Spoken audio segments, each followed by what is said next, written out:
Thomas Paine, Thomas Paine, Thomas Paine, Sam Adams, Sam Adams, Sam Adams, Benjamin Franklin, Benjamin Franklin, Benjamin Franklin. These men spoke up for what they thought was right. From their courage came such documents as the Declaration of Independence and the Constitution of the United States. From their willingness to speak what was sometimes unpopular but right, we enjoy such liberties as freedom of speech, the right to keep and bear arms, and freedom of religion. There are those who still wish to oppress our freedoms, and there are still patriots willing to stand up and defend life, liberty, and the pursuit of happiness. Men like Zeb Bell, who honor our founding fathers and what they stood for. It's now time for Zeb at the Ranch, speaking up and defending your freedoms. Brought to you by Magic Valley Les Schwab Tire Centers and all of the other great advertisers on the program. And now, Zeb Bell. A group of seniors were sitting around talking about all their ailments. My arms have gotten so weak I can hardly lift this cup of coffee, said one. Yes, I know, said another. My cataracts are so bad I can't even see my coffee. I couldn't even make an X at election time. My hands are so crippled, volunteered a third. What? Speak up! What? I can't hear you! I can't turn my head because of my arthritis in my neck, said a fourth, to which several nodded weakly in agreement. My blood pressure pills make me so dizzy, exclaimed another. I forgot where I am and where I'm going, said another. I guess that's the price we pay for getting old, winced an old man as he slowly shook his head. The others nodded in agreement. Well, count your blessings, said a woman cheerfully. Thank God we can still drive. Oh, boy. Good morning. Here comes Kate Smith and God Bless America, followed by a Patriot with our Pledge of Allegiance. Good morning.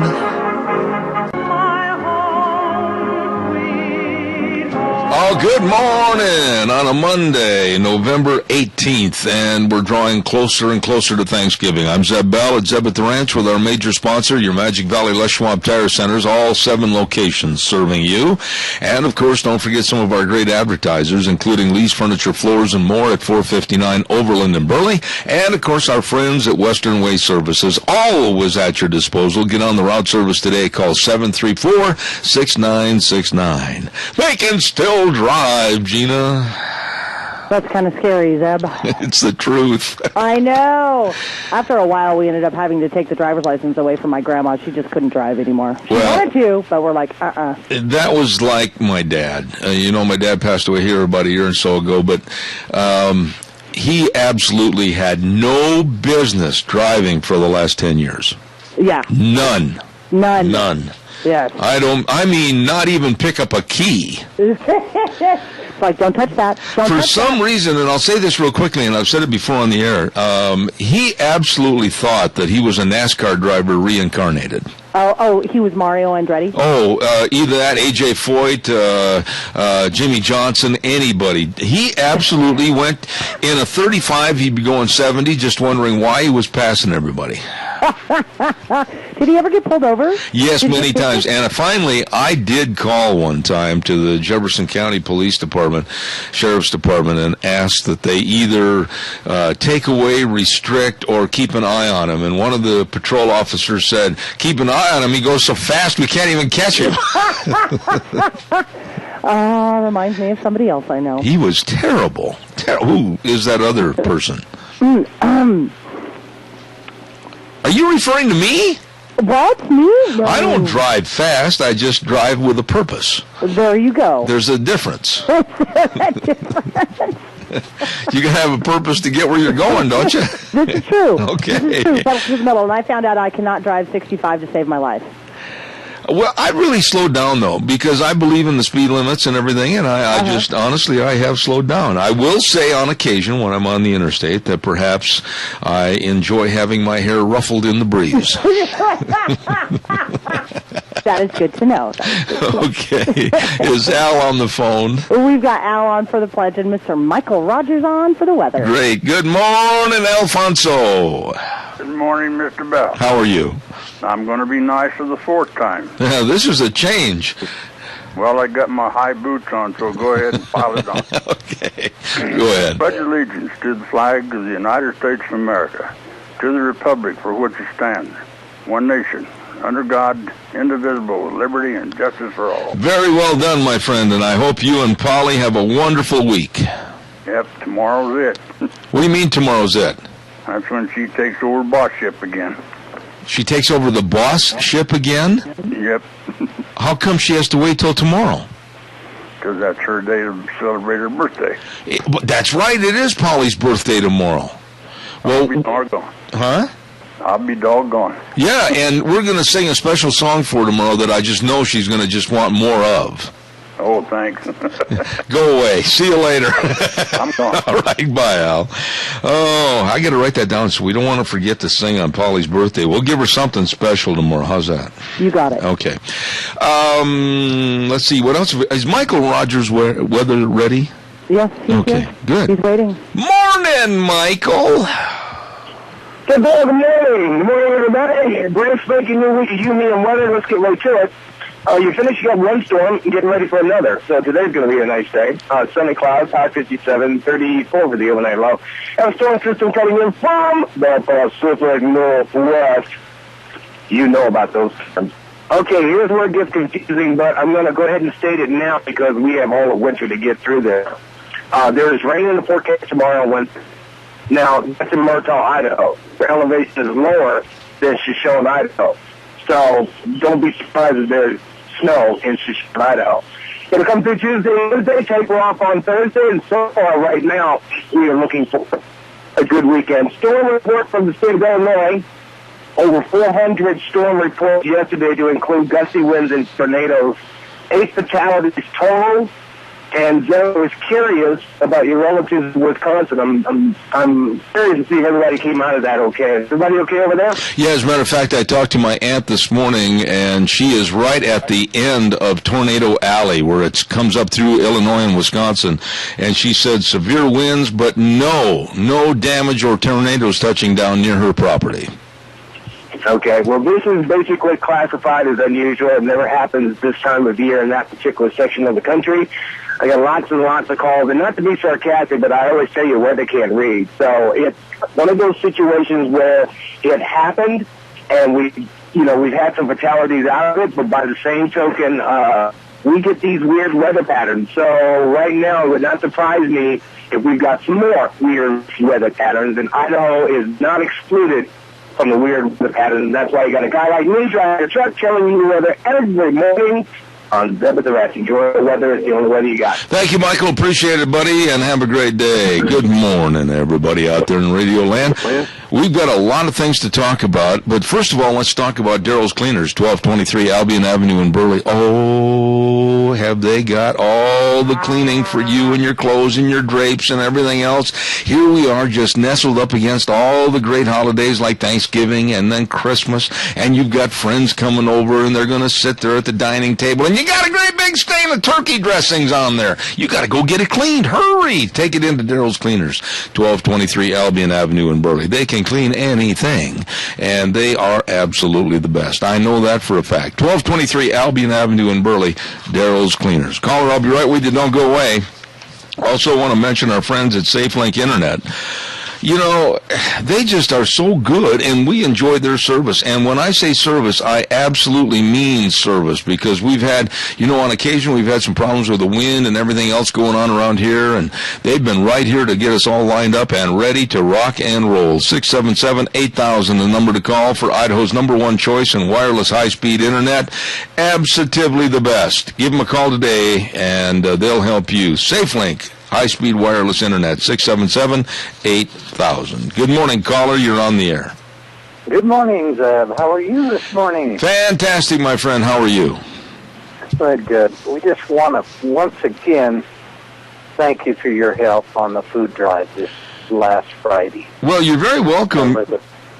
Keith, you're very welcome, and I understand from Hector that it was an outstanding success, and, of course, our sister station, Cat, primarily involved, and I understand that it was like the cornucopia. Everything was just overflowing.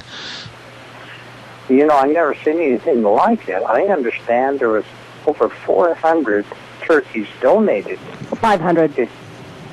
Yeah, I lost track at 400. Yeah. It's so fantastic. Yeah, here a turkey, there a turkey, everywhere a turkey. When you get over 400 turkeys, I mean, it's easy to lose count. But I understand the canned goods, everything was fantastic. And in the future, if there's anything we can do to assist, and by the way, I don't believe in all this separatism in between stations. If there's a community project that we can work together on, like with our sister station, Cat, we'll be more than happy to. So thank you very much. Oh, it was wonderful. You know, we had a problem that I don't know how to explain it, but it's a good problem. Everybody run out of storage for the turkeys. We finally had to take, I think we had 43 left, and we took them out to the Heritage Center. Uh-huh. Because there's no place else to put them. I understand. And they'll be distributed today, and I hope this makes someone's Thanksgiving wonderful this year. I appreciate that very much, Keith. Got to run and do a commercial break, but thank you for getting us involved. We appreciate it, and we'll help you anytime we can. Thanks much. The pleasure's ours. All right, sir. Thank you very much. Ramsey Heating and Electric at 2600 Overland Avenue in Burley, 678-0459. Oh, you didn't change your air filter in your furnace, did you? We caught you. Well, I'll tell you what, you better get it done before the really cold weather comes in. Buy the good quality air filters, not the cheap ones, and you can buy them by the box right there at Ramsey Heating and Electric and save 10%. Ramsey Heating and Electric, 2600 Overland Avenue in Burley, where they provide warm winters and cool summers. Stop in and see them today. I got a little potpourri of stories that ought to just wrinkle your fur a little bit this morning. In Georgia, restaurant owners of a restaurant, and it's kind of a unique place, they claim to serve the best doggone hot dogs in Georgia. It's called CJ's Hot Dogs. They were told by the city that they had to take down the United States flag and other flags that showed support to our troops and our country off of their roof. Now, I saw on camera the picture of CJ's Hot Dogs. Very nice looking place. Yeah, believe me, it's not anything run down at all. Very, very nice place.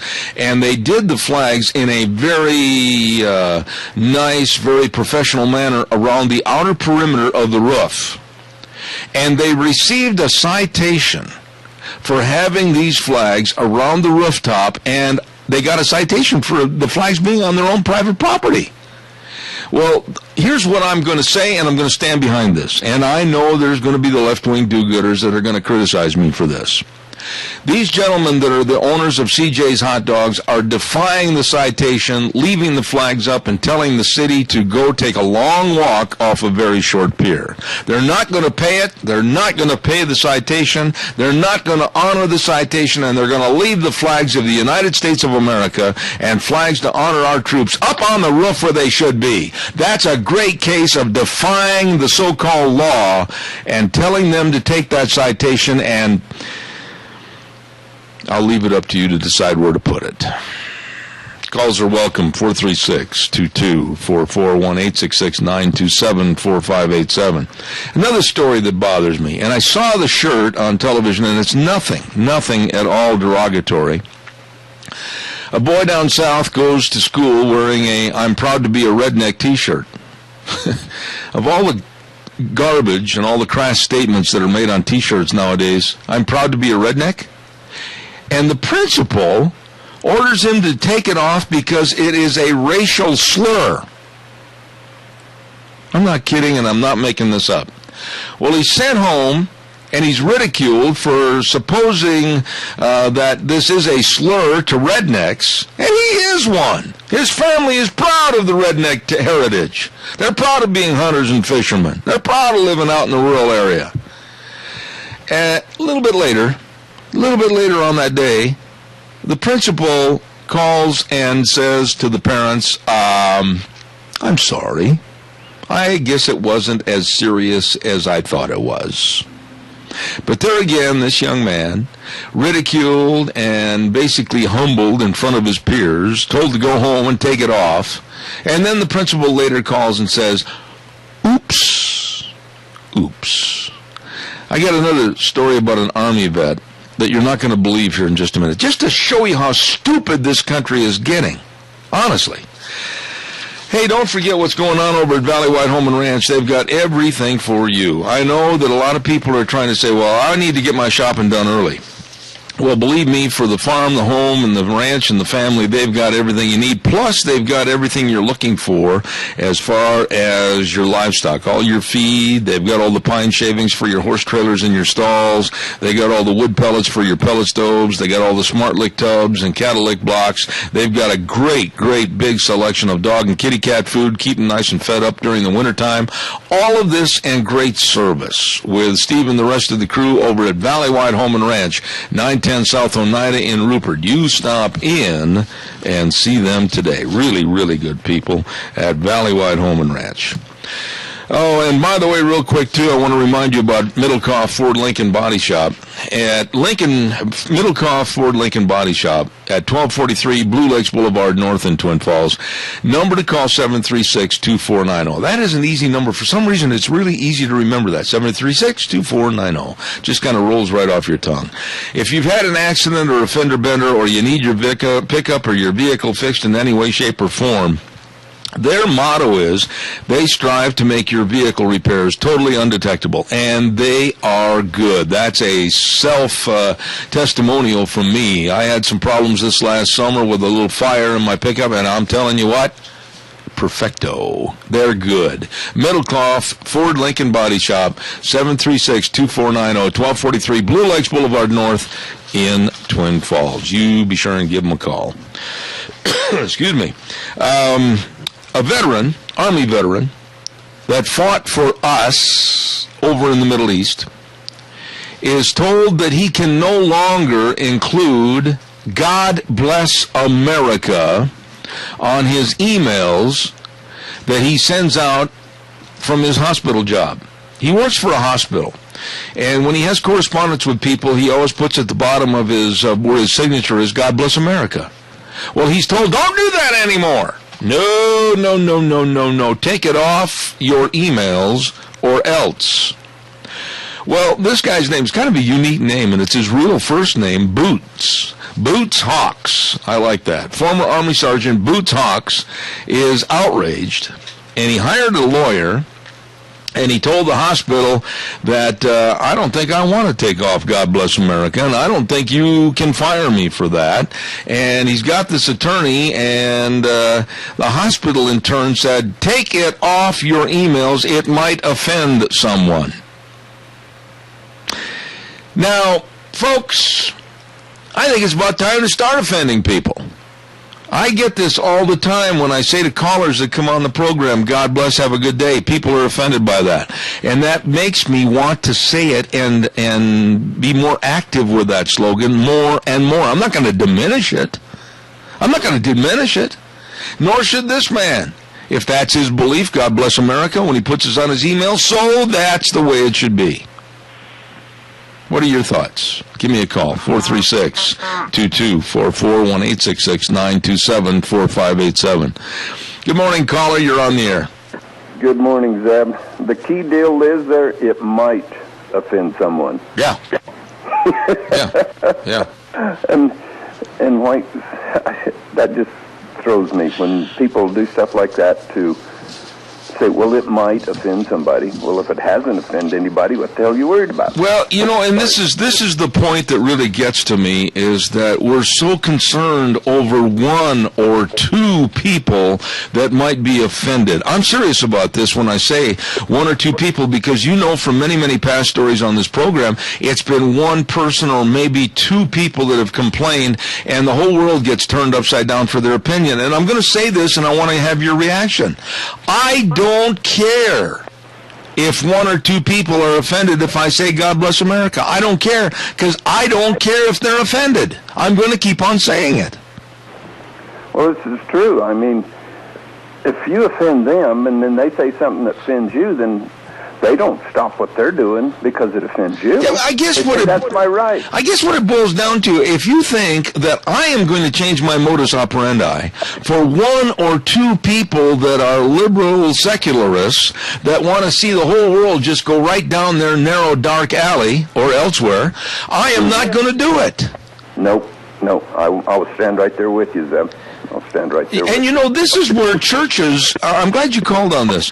This is where churches and ministers are starting to act like cowards because they're bending to these one or two or three or four people that want to complain to turn the whole world upside down so that it's just their way. It's time to spit in their eye and say, ain't going to happen, partner. Nope. And how does it say in the Bible, if you stand up, for me, or how in the heck does that say it? Basically, stand up for me, I'll remember you on Judgment Day, and basically I'm giving a real rough synopsis of this. But I'm going to tell you what. I'll deny you. Pardon me? You deny me, I'll deny you. Yeah, and I am not about to change it. You know what, with God Bless America or God Bless at the end of a phone call, partner, I'm telling you, that is not going to change on this program, and I will betide the person that tries to change it. Or Merry Christmas, right? Let me tell you right here, are you watching by any chance on camera on our zebbell.com? I am holding up right now to the camera, and Gina over at our studio listens and watches on the video camera, and I'm holding up a button. It's gold, green, red, and white, and it says it's okay to say Merry Christmas to me. Now, I am going to have that button right here in plain sight on my program during this whole Christmas and Thanksgiving season, and it is okay to say Merry Christmas to me, and I will not say anything else but Merry Christmas to other people that I meet on the street, too. Now, is that a button that we can wear, like on a jacket? Yes, as a matter of fact, it is. And I'll tell you what I've been thinking about doing is having some of these replicated and offering them through the program, but I haven't got that far. You know me, I'm a one whirlwind wonder, and I got to get things done on certain times and dates, and I haven't done that yet. Right, yes, I'd be more than proud to wear one of them. I'll see that if I can get some. I'll check that out. Deanne, here, take this and call the powers that be, and we'll see if we can't get some more of those made up real quick. Tell them it's an emergency. And you know what we ought to do? You know what we ought to do, Doug, as my wife just dropped it almost through the vent in the floor. I don't know, Dan. Just do some searching on that. But here's what we ought to do is charge like $1 or $2 for those things, and then take the proceeds and give the entire proceeds back to buying food for the needy during the Christmas season. That sounds like... I'm going to do it. I'll do it. Thank you so much. Keep me posted on what your thoughts are, and I'll see if I can find out and let you know tomorrow. You betcha. I'd be more than glad to sell them here, too.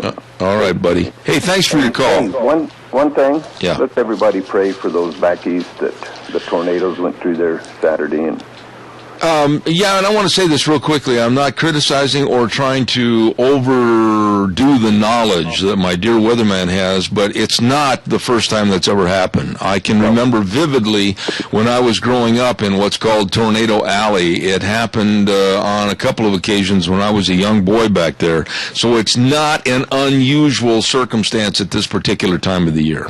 Yeah, no, November 17th last year, there was 69 tornadoes. Yeah. Broke out. Yep. So, but these poor people coming up on Christmas and the holidays, and they've lost everything. So absolutely. You bet. God's blessings to them, and thank you for bringing it up, and I'll check on those buttons for you. Thanks so much. Merry Christmas, and God bless you. All right. Let's not forget Happy Thanksgiving, a time to bow our heads and say thank you for all the things we have. Thank you very much. Travel Lube Supply. You would never guess who called me this morning at 4:45. I didn't think that his eyes had ever seen the clock at 4:45 in the morning, and it was Jim McCall with Travel Lube Supply, 1050 West, 203 South of Hayburn, 438-8730. And he told me, he said, hey, Zeb, we're having a closeout special on Cummins engine oil filters, and we're overstocked. We need to get them out of here, and they're going out at very low prices. Cummins engine oil filters, and very, very low prices. And they got a super low price on antifreeze and power service and all the fuel filters. Hey, Travel Lube Supply, 438-8730. They deliver the goods. It is time for the Capital Press Ag Minute, brought to you by our dear friends of Pacific Steel and Recycling, 320 West Main in Burley and 1987 Highland Avenue East in Twin Falls. Here is the Ag Minute. Today's Ag Minute brought to you by the Capital Press, the West Ag Weekly. Nearly 400,000 people in Washington State and Idaho have been notified that their health insurance policies will be canceled next year, an Associated Press survey has found. The survey of all 50 states also found that at least 4.2 million Americans will not be able to keep their health insurance policies because they do not meet the higher standards of the Affordable Care Act, also known as Obamacare. The total number of cancellations is likely much higher because 20 states do not track the notices, the AP found. In Idaho, 105,000 have received the notices. In Washington State, 290,000 have received them.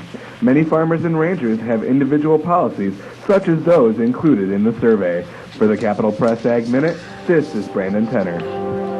For more agriculture news and information, turn to the West Ag Weekly, the Capital Press, and CapitalPress.com. Hey, listen, the Pacific Steel and Recycling folks are so nice. And listen up, at both locations in Burley and Twin Falls, they're having a canned food drive all through this month of November. Bring in 2 cans of food and receive 10 cents more per pound and $20 per ton for iron and tin. Yes, all the proceeds go to the Helping Hands, 320 West Main in Burley and 1987 Highland Avenue East in Twin Falls. Nice people serving you, Pacific Steel and Recycling, bringing you the Capital Press Ag Minute. There's a commercial. I want to say this right now. There's a commercial on television, and am I nitpicking? Yes, I am. I'll be the first to admit it. But I want anybody else has seen this commercial to give me a call. It is a commercial for stovetop stuffing.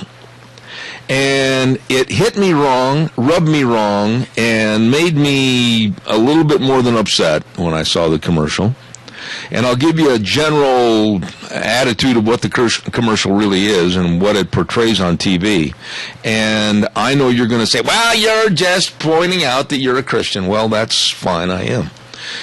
The commercial that I'm upset about, stovetop stuffing, shows a pilgrim at a table for Thanksgiving dinner in a house, wearing his pilgrim costume with his hat on at the table, and praying. And he's praying that because the family did not serve stovetop stuffing, that a plague be brought upon the people that didn't serve the right kind of stuffing. I find that entirely offensive. I find that mocking prayer. I find that mocking God and those of us that believe in God. I find it mocking the attitude of what Thanksgiving represents. And I find it very offensive. I find it really offensive. And I just wonder if other people have seen that commercial. They're relatively new, just starting on the air. There's a series of these commercials with this ditzy kind of a pilgrim. And this one here just hit me wrong. If it hit you wrong, or if you think I'm wrong, let me know. Give me a call, 436-2244, 1-866-927-4587. Speaking of Thanksgiving dinner, now this is really important. Don't forget this. This coming Thursday, this week, we're going to have our first drawing for a couple of Thanksgiving turkeys that we're going to be giving away. And we had over the weekend many people write in what Thanksgiving means to them. We got to have more. Come on now. I want to make this the biggest drawing I've ever had on my program. You've got time to get them in. You got today, tomorrow, and Wednesday, okay? All you have to do is either mail them snail mail or get them to me email, ZebAtTheRanch at hotmail.com. ZebAtTheranch @hotmail.com. And just tell me what Thanksgiving means to you, and you might win a turkey. Now, I want to say thank you to Smith's Food King. I want to say thanks to Ramsey Heating and Electric, and I want to say thanks to Valley White Home and Ranch, along with my program, Zeb at the Ranch, for providing these turkeys. So get those into me. Don't put it off. Thursday's the first drawing for 2 turkeys. All right, give us a jingle, 436-2244, 1-866-927-4587. Would anybody please, in the audience across the world that's listening in on my internet service, ZebBell.com, and some people might not agree with this, but actor, and I use the term loosely, actor Alec Baldwin needs a personality adjustment, possibly in any alley in any city. This guy is completely a train wreck. This guy is absolutely with a hate-the-world attitude. This guy just gets out of a court case where he was after somebody for trying to take his... I'm not even going to go into all the incidentals of the court cases. I'm not going to go into all the things about Alec Baldwin, but he hates the press. He hates the media. But the one thing that these absolutely dumb actors forget is this, that without the media taking their pictures, without the newspapers and other sources of the media highlighting who they are and what they are, they wouldn't be stars and they wouldn't be famous. So he's turning around and literally hitting the people that feed him, and that's the media because of the sources they represent. And what he did here just the other day was so classless. Fox News reporter, a lady, had gone up to his wife and was asking a question of his wife. And by the way, his wife, his now wife, used to be, and I think possibly still is, somewhat of a news reporter for a network. And she knows the tipping of the microphones back and forth and everything to do an introduction and an interview. His wife claimed, she almost hit me with the mic. So Baldwin comes out of this building, maybe you've seen the tape, and he goes, and his wife said, "That's her over there, the blonde."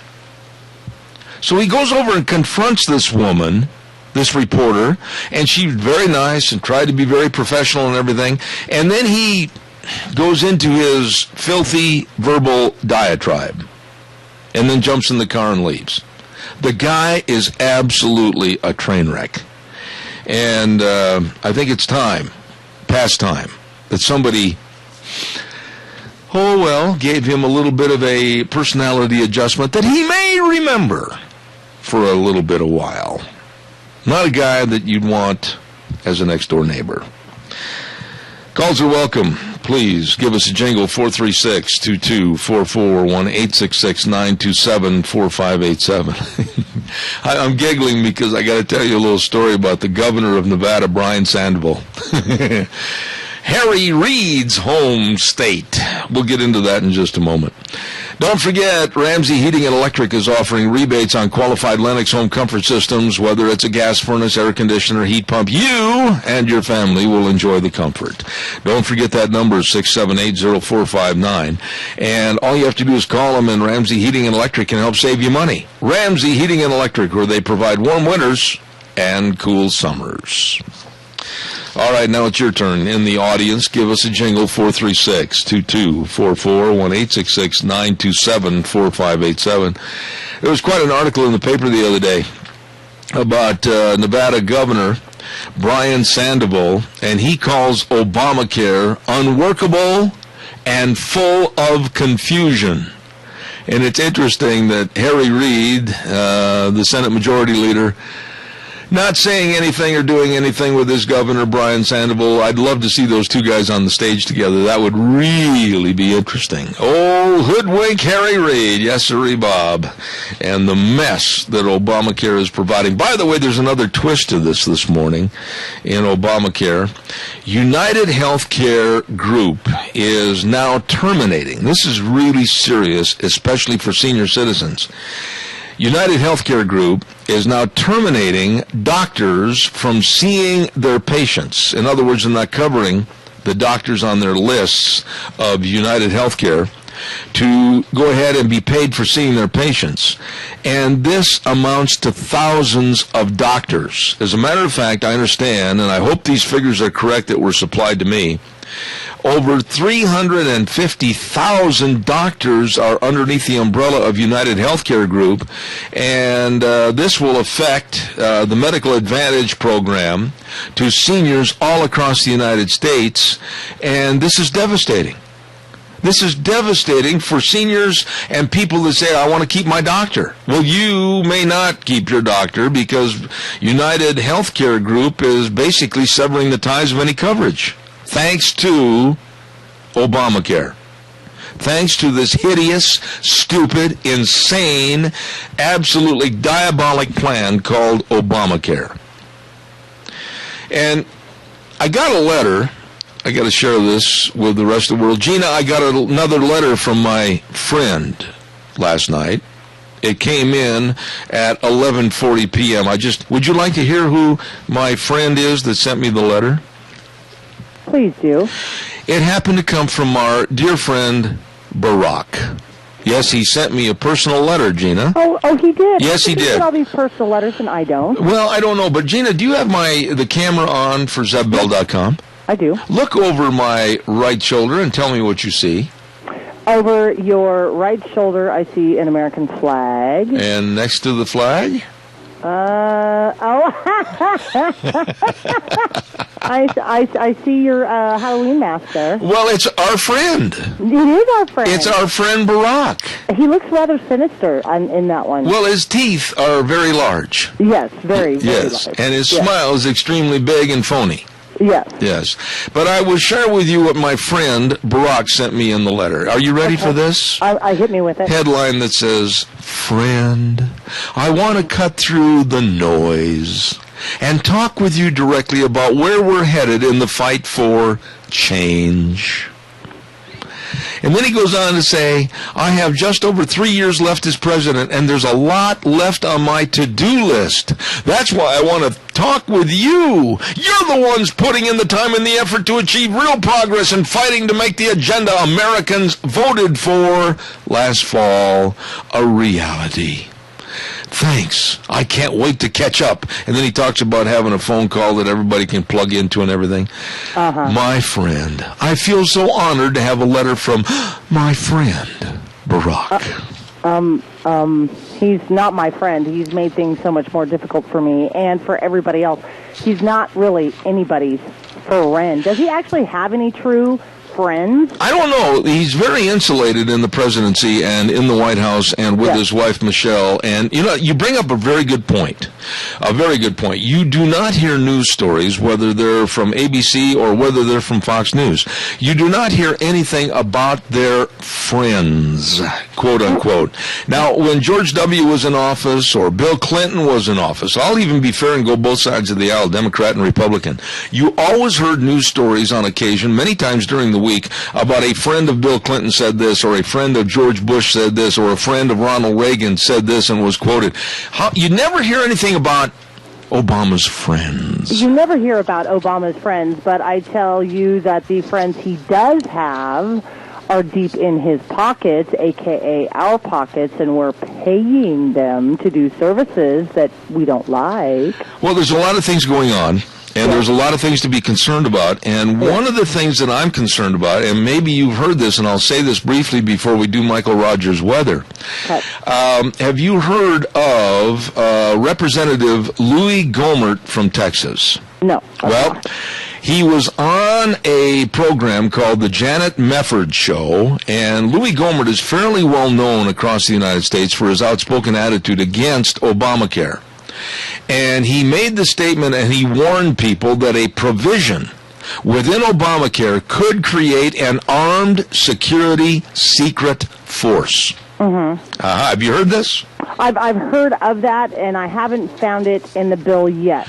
But I'm still reading the bill. He has, and it's underneath the Department of Homeland Security being able in Obamacare to build up, along with the federal agency's hiring of armed guards with quote-unquote top-secret security clearances.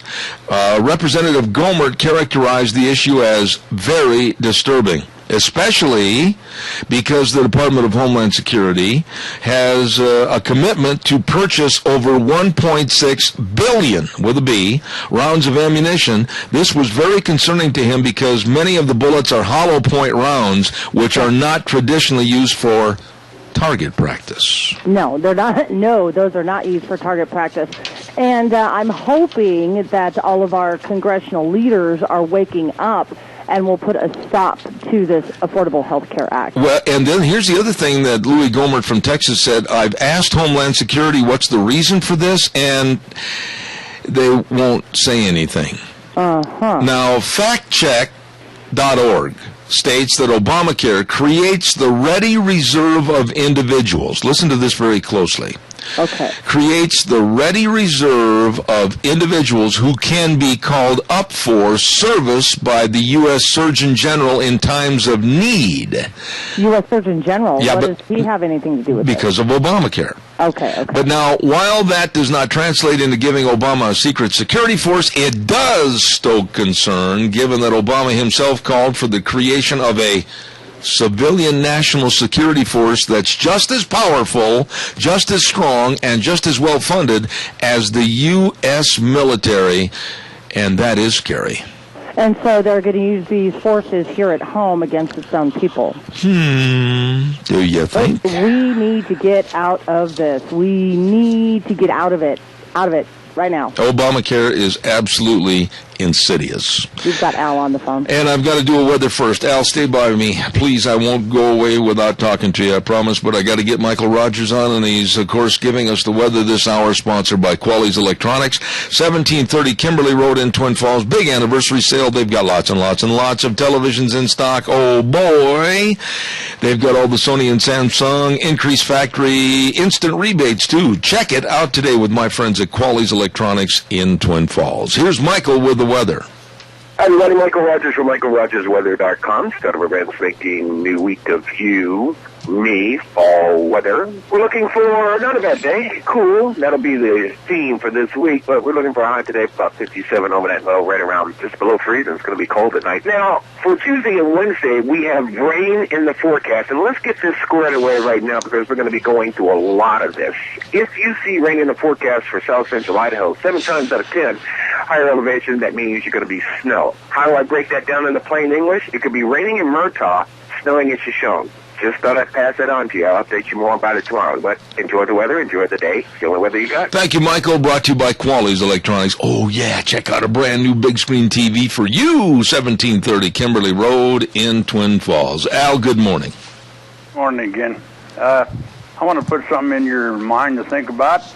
Why do you think that President Obama is getting rid of all the top-notch generals, admirals, and all that stuff from the military so he can go ahead and continue his obstruction of justice? Yeah, I agree with that, and I'm going to tell you that I know right now 9 senior commanding generals have been fired by the Obama administration so far this year, and it's leading to a lot of speculation, Al, by active and retired members of the military that, whoa, what's going on here? It seems like it's almost a shut-up type operation, and some of the generals, like General Carter Ham of the Army, Rear Admiral Charles Gowett of the Navy, Major General Ralph Baker of the Army. These are just some of the people that have been tossed out in the cold. I know it. He's already got part of his army started with Black Panthers.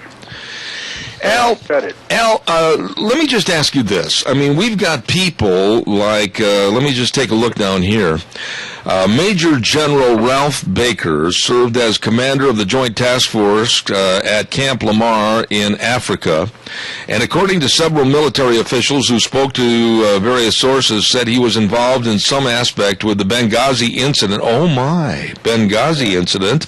And he was relieved of command and fired for allegedly groping a civilian, but no assault charges or sexual misconduct charges were filed with the military, and but he's gone. Now, they have found that funny charges have been brought up to many of these generals and admirals, etc. Al, this is a purging. I know it. It's coming to fruition, so people, you better watch out. And Mr. Boehner, get off your dead duff and do what you're supposed to and put a stop to this crap. All you got to do is just call a session of Congress and get it done. I couldn't agree more, and believe me, I would not shed a tear if Mr. Boehner was not there again in the near future as far as representing Speaker of the House. Secretary Kerry off of the job. That man is ruining us, Jeb. Amen. Amen, Al. Thank you. I appreciate it. Thank you so much. Caller, good morning. You're on the air. Yeah, good morning. I've got a friend who's traveling in business up in Montana. Got holed up in Great Falls the last couple of days. There's all these people in the regular military fatigues and boots and camouflage gear. Says security on a uniform. We're not talking about a few. We're talking about 100 or more. And all their vehicles and so forth. And they've been doing training exercises somewhere up there, up towards Choteau, Montana. Because Even my son-in-law saw that when they went up there to see relatives in Choteau. And anyway, this is the first-hand account. Just talked to this person last night. Well, wait a minute, Adrian, stop for a minute, because I want to intersperse a little thought with you here. You have said many times, many months and years ago, that this was going to happen, and with Obamacare, the secret security force that's been brought to light by Representative Louis Gohmert of Texas, do you think that enough light will be shed on this so that the American public can be aware and possibly thwart this? Well, I would hope so, but they basically, there's nothing as far as, they just says security on it, and I'm thinking Homeland Security. There was no, that all it said was security on their the uniforms, and so they're up there. In fact, when I was on my last trip to Eastern Idaho, one of those personal carriers with a gun turret on the top, I passed that truck on a big flatbed between Blackfoot and Idaho Falls heading for Montana. Well, something's going on. I can't argue that. I can't argue that at all. As a matter of fact, there was one statement that Louis Gohmert said that I think bears repeating. He says that for international health crises, it doesn't include the word health when it talks about national emergencies. So in other words, what you have said for a long time, and others have said, and Louis Gohmert, representative from Texas, is concerned about, the definition of a national emergency, including the secret security force, it's a little disturbing, isn't it? Absolutely. Yeah, you have to put 2 and 2 together, and you come up with 4 in this case, but not the new math for sure. But anyway, it's they're forming this, look at Homeland Security. They buy jillions of rounds of hollow point ammunition that's not even available to our military over there in Afghanistan. I agree. What are they going to use those for? I agree. Rabbits? I doubt it. Good analogy. Serious, I agree. We don't have a bunny bash going on in mud like we did the first couple of years I was here back in the early 70s. But folks, wake up, and smell the coffee, because I'll tell you, this country is becoming, going to be in for martial law, and it's coming down the road, and people better be aware of it. I agree with you. I'm not going to pull any punches. I do agree with you, Adrian. Thank you for your call. I got another one waiting. Thank you, sir. You bet. Appreciate it. Have a good day. Okay. Good morning, caller. You're on the air. Quickly, please. Yes, I'm wondering where all these peace-loving Democrats out there that, we're against closed-door meetings and all this corruption in the government and, stopping all these bad things. Where are they? What are they? Why aren't they up and hollering and screaming their head off? You can't go into Walmart and buy 3 boxes of 22 shells because they haven't had them for a year. It's stupidity. They should have hundreds of boxes in there. They should have hundreds of boxes of 243s, 30-06s, and 7mm, because people use them for hunting, they use them for target practice, and they use them for fun. Where are the people hollering their head off about the atrocity that the government has taken these off the shelves? Jerry, I can't answer that question. Ridiculous. I can't answer the question. All I can tell you is it's going to take a concentrated yelling, like you said. It's going to take all of us to stand up to this government and spit in their eye. I mean, I'm not making this stuff up. This information that I just gave you this morning came in at 6:03 last Friday morning, and of course I wasn't on the air last Friday morning, and I've been doing some updates on Representative Louis Gohmert of Texas, that's very well respected by many people as a watchdog about what's happening with Obama's administration. Jerry, this is really serious, but nobody seems to want to stand up and cry wolf. Well, I'm just wondering where the Democrats are at. They should be hollering their head off. They should be as upset as you and me and all the other people in this country are. They're either un-American, they're traitors to the country, or something's wrong with them. I got to do a commercial break, but I appreciate your call, Jerry, as always. Thank you, sir. God bless. Dad, have a good day. Thank you. Bye-bye. Thank you. Don't forget your Magic Valley Leschwab Tire Centers. All 7 locations with great driving tips for you this winter, and the best in safe traction tires, the batteries that'll start in the cold temperatures, and, of course, all the snow wheels and the tire chains and the front front end alignments and the shocks and the struts, and the best in brake service. That's not brag, that's just fact. These people are good. All 7 locations serving you. Lane and Rupert, Dave on Blue Lakes and Twin, Mike and Buell, Mike and Jerome, Twist Family and Paul, John on Poline and Twin Falls, and Randy. Boy, he's a proud Seahawk fan right there on Overland and Burley, your Magic Valley Les Schwab Tire Centers. I am concerned. You don't have to be a rock. You can get the same information. I'm not making this stuff up. There is, a purging of the military from Obama, and it seems like he's picking and choosing the people that are not in favor of what he's trying to do. They're gone. There is Representative Louis Gohmert of Texas warning that a provision within Obamacare could create an armed secret security force. I'm not making this stuff up at all. And there is horrendous things happening with Obamacare. There is a concentrated effort to defame and destroy Christianity in this country. There is a very, very big watchdog source going on in this country right now to make you toe the mark. And me too. There is. Why are we letting this happen? Why? Because you out there in the audience aren't standing up with me and yelling and screaming and saying enough is enough.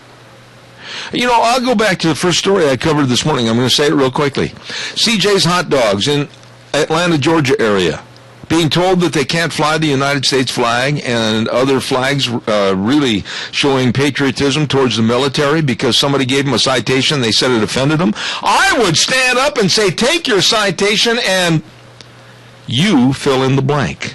It's about time we stood up and said enough is enough. This is America, and we're proud of it. I'll be back in 6.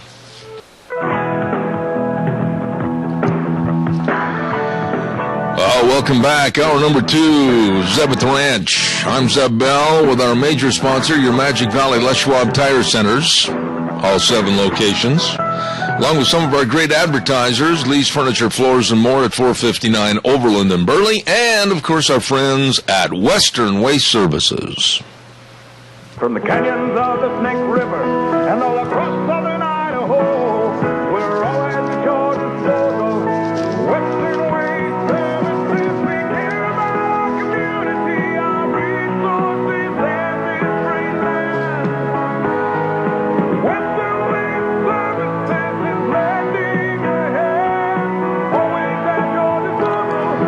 Western Waste Services. They do so much in the community, and they're always at your disposal, and you need to learn more. You can go to their website at gowesternwaste.com, but call them at 734-6969 and get on the route service to get rid of your garbage. We've been on their route service for years, and absolutely the best. Most professional people, and I just think you'll call me up and say, wow, they're the best. Many people have on this program. Western Waste Services, always at your disposal, 734-6969. Also, real fast, before we go to my dear friend Frosty Woldridge, I want to remind everybody about our friends over at Hanson Mortuary with Joel Heward. I'm hoping that Joel will be on the program with us, I think, on Wednesday at about 9:45. And locally owned and operated Hanson Mortuary at 710 6th Street in Rupert. And they always recognize the sacred trust that grieving families place in them. Hanson Mortuary. Always upholding the highest of ethical standards and unquestioned integrity. Please remember their name and their number. Hanson Mortuary, 436-5636. And, of course, talk to them about pre-planning funerals to help eliminate a lot of the stress and worry for our families. Hanson Mortuary, 710 6th Street in Rupert.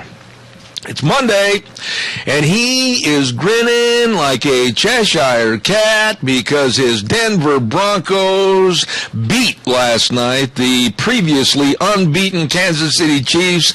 Coffee and donuts are on him. Good morning, Mr. Frosty. Well, good morning, Zeb, and those Michigan State Spartans keep on rolling. So that's, I got to tell you, when you go to college and you love a team as much and played for a team like the Michigan State Spartans, I got to tell you, I got a big smile across my soul and a big smile across my face. The Michigan State Spartans doing what they're doing. And certainly Denver Broncos. I watched the game last night and rapt attention. All of Denver was just locked in. And it was just a on your edge of your seat game the whole way through. It was fantastic. And lots of fun to be on the winning side. Amen. Frosty, the winning side. Now that is a great lead-in to what I want to talk to you about. Right now it seems like America is not on the winning side under the leadership, or if you want to call it that, of Barack Hussein Obama. We have been following stories about the devastating effects that Obamacare is having on seniors, the devastating effects it's having on health care programs, doctors, etc. We're watching what's happening with some very, very serious and sinister stories about Obama and Obamacare creating a secret security force that could be imposed on the American public. All of this is coming to fruition, and it's coming true. I'm very concerned about a dictatorship policy that might be reverend against us from the Obama administration.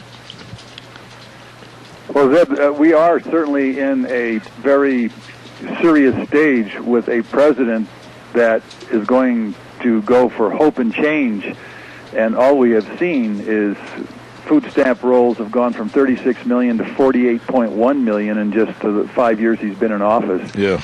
We've seen our overseas fiasco with Afghanistan. We're still stuck in Afghanistan. Why are we still in Afghanistan? Why? I mean, 10, 11 years later, what's the point? All these kids that are getting killed off. When you look at the unbelievable problems with the food stamp EBT cards, the fraud that's going on, these people are defrauding so many billions of dollars of taxpayer money on the EBT. And then when you look now at the failure of the Obama healthcare system, you're seeing the result of a man who was not qualified to be president of the United States, had no education for being the executive officer of a country that has trillions and trillions of dollars worth of budget. You have a man in office who never, ever held or really performed in uniform, served the country, didn't serve the country. In fact, lived out of the country for 10 years, of his youth, and who has absolutely told lies, and I mean told lies from the get-go, whether it's the books that he didn't write and fabricated, to the Benghazi lies that are still going to be found out, to his own college transcripts that are all undercover and sealed documents, his lies on his Social Security number, which is a documented fact. He lied. There is a lie going on about his Social Security number. He did not ever live in Connecticut. He did not ever have any validation for his selective service number, and the figures are that he never even registered, which is against the law. He was never vetted, even as he went for the presidency, and yet we had this huge American guilt, and so we elected this man. And so we got what we elected, and for God's sakes, we got what we elected a second time, at least 51% of the American people who elected him. But you're seeing the result of what is known as the Peter Principle. And the Peter Principle has been, Lawrence Peter created it back in the 60s. He did a trilogy on it. In Western culture and Western society, a man or woman rises to their highest level of incompetence. And we now see the Peter Principle manifesting in Barack Hussein Obama. And you're seeing the results of it in all of the complete breakdown of any kind of any kind of organization and success of systems that he was so honored to be elected to bring to fruition, and it's just not happening. Frosty, I'm going to sum it up into one word, and I think the word is aptly chaos. Because when you look at the Fast and Furious gun running, you look at the supposed vigilance that he had perpetrated way back in his first election. He said, "I will be the most open door and open book administration ever in the history of the United States." And yet everything is so clandestine. Everything is behind closed doors. We're looking bring in Fast and Furious. We're looking at the First Amendment scandal with James Rosen. We're looking at the IRS scandal. We're looking at now more hideous stories coming out of Benghazi that the public should have been told months and months ago. And now we're finding out more of what's hidden in Obamacare. Chaos is reigning supreme in this administration. Well, again, and I'd like to see all those people that took you and me to task 5 years ago. Yes. We were on the national news because we were just telling it like it was back then. And now I'd like to have them take us to task. I would love to get up in front of David Gregory or Bob Schieffer or Matt Lauer or Charlie Rose or any of those characters, Bill O'Reilly. And I guarantee you I would bring a clarity that they do not get from all of the usual talking heads in Washington, D.C., because I'm just a regular, straight-talking, straight-shooting American citizen. I'm an all-American boy. I don't care if you want to, however you want to call it. I wouldn't lie about my birth certificate. I know exactly where I was born. I know exactly what high school I went through. I could trace everything, and there's nothing that's a lie about my life. I stand on my honor and my integrity. Barack Obama, I'm sorry, Zeb, cannot do that. You know, you bring up a really interesting point this morning that I think is worth pursuing a little bit more. You said that you would like to have all the people that criticized you and I and caused us all the problems 5 years ago. You know something, Frosty, whether you're aware of it or not, I saved each and every one of those vile emails that were sent to me from all over the United States, and especially the ones that were sent right here in the Magic Valley area. And it would be kind of interesting to read those on the air, and then also the names of the so-called higher echelon of our area society, and really cause them a great bit of uncomfort and discomfort because of their actions and their attitudes. Many of them condemned you and I to the point of going even beyond condemnation, and now it would be kind of nice to throw them in their face and say, how do you stand for this at this point?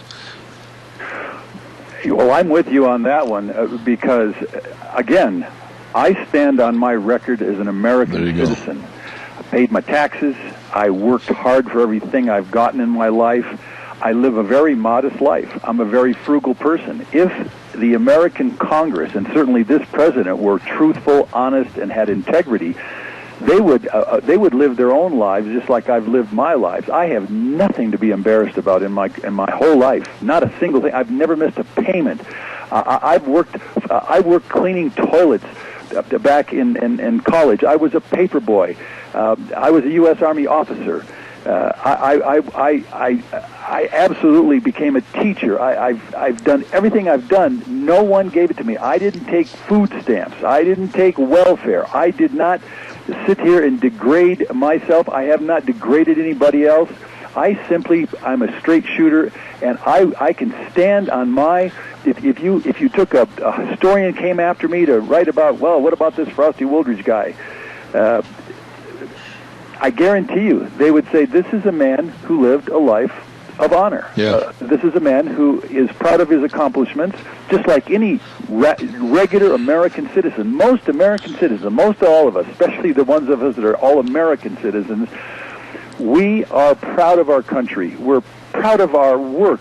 I don't care if you're a truck driver, which I've been. I don't care if you're a lifeguard, which I've been. I don't care if you're a dance teacher, which I've been, or I don't care if you're a bartender, which I've also been. You work what you do, you work how you work, and you care about your family, and you bring up your kids. In fact, I just went to my two boys' birthday party last night. Trevor had a birthday party. We celebrated it. It was a great evening.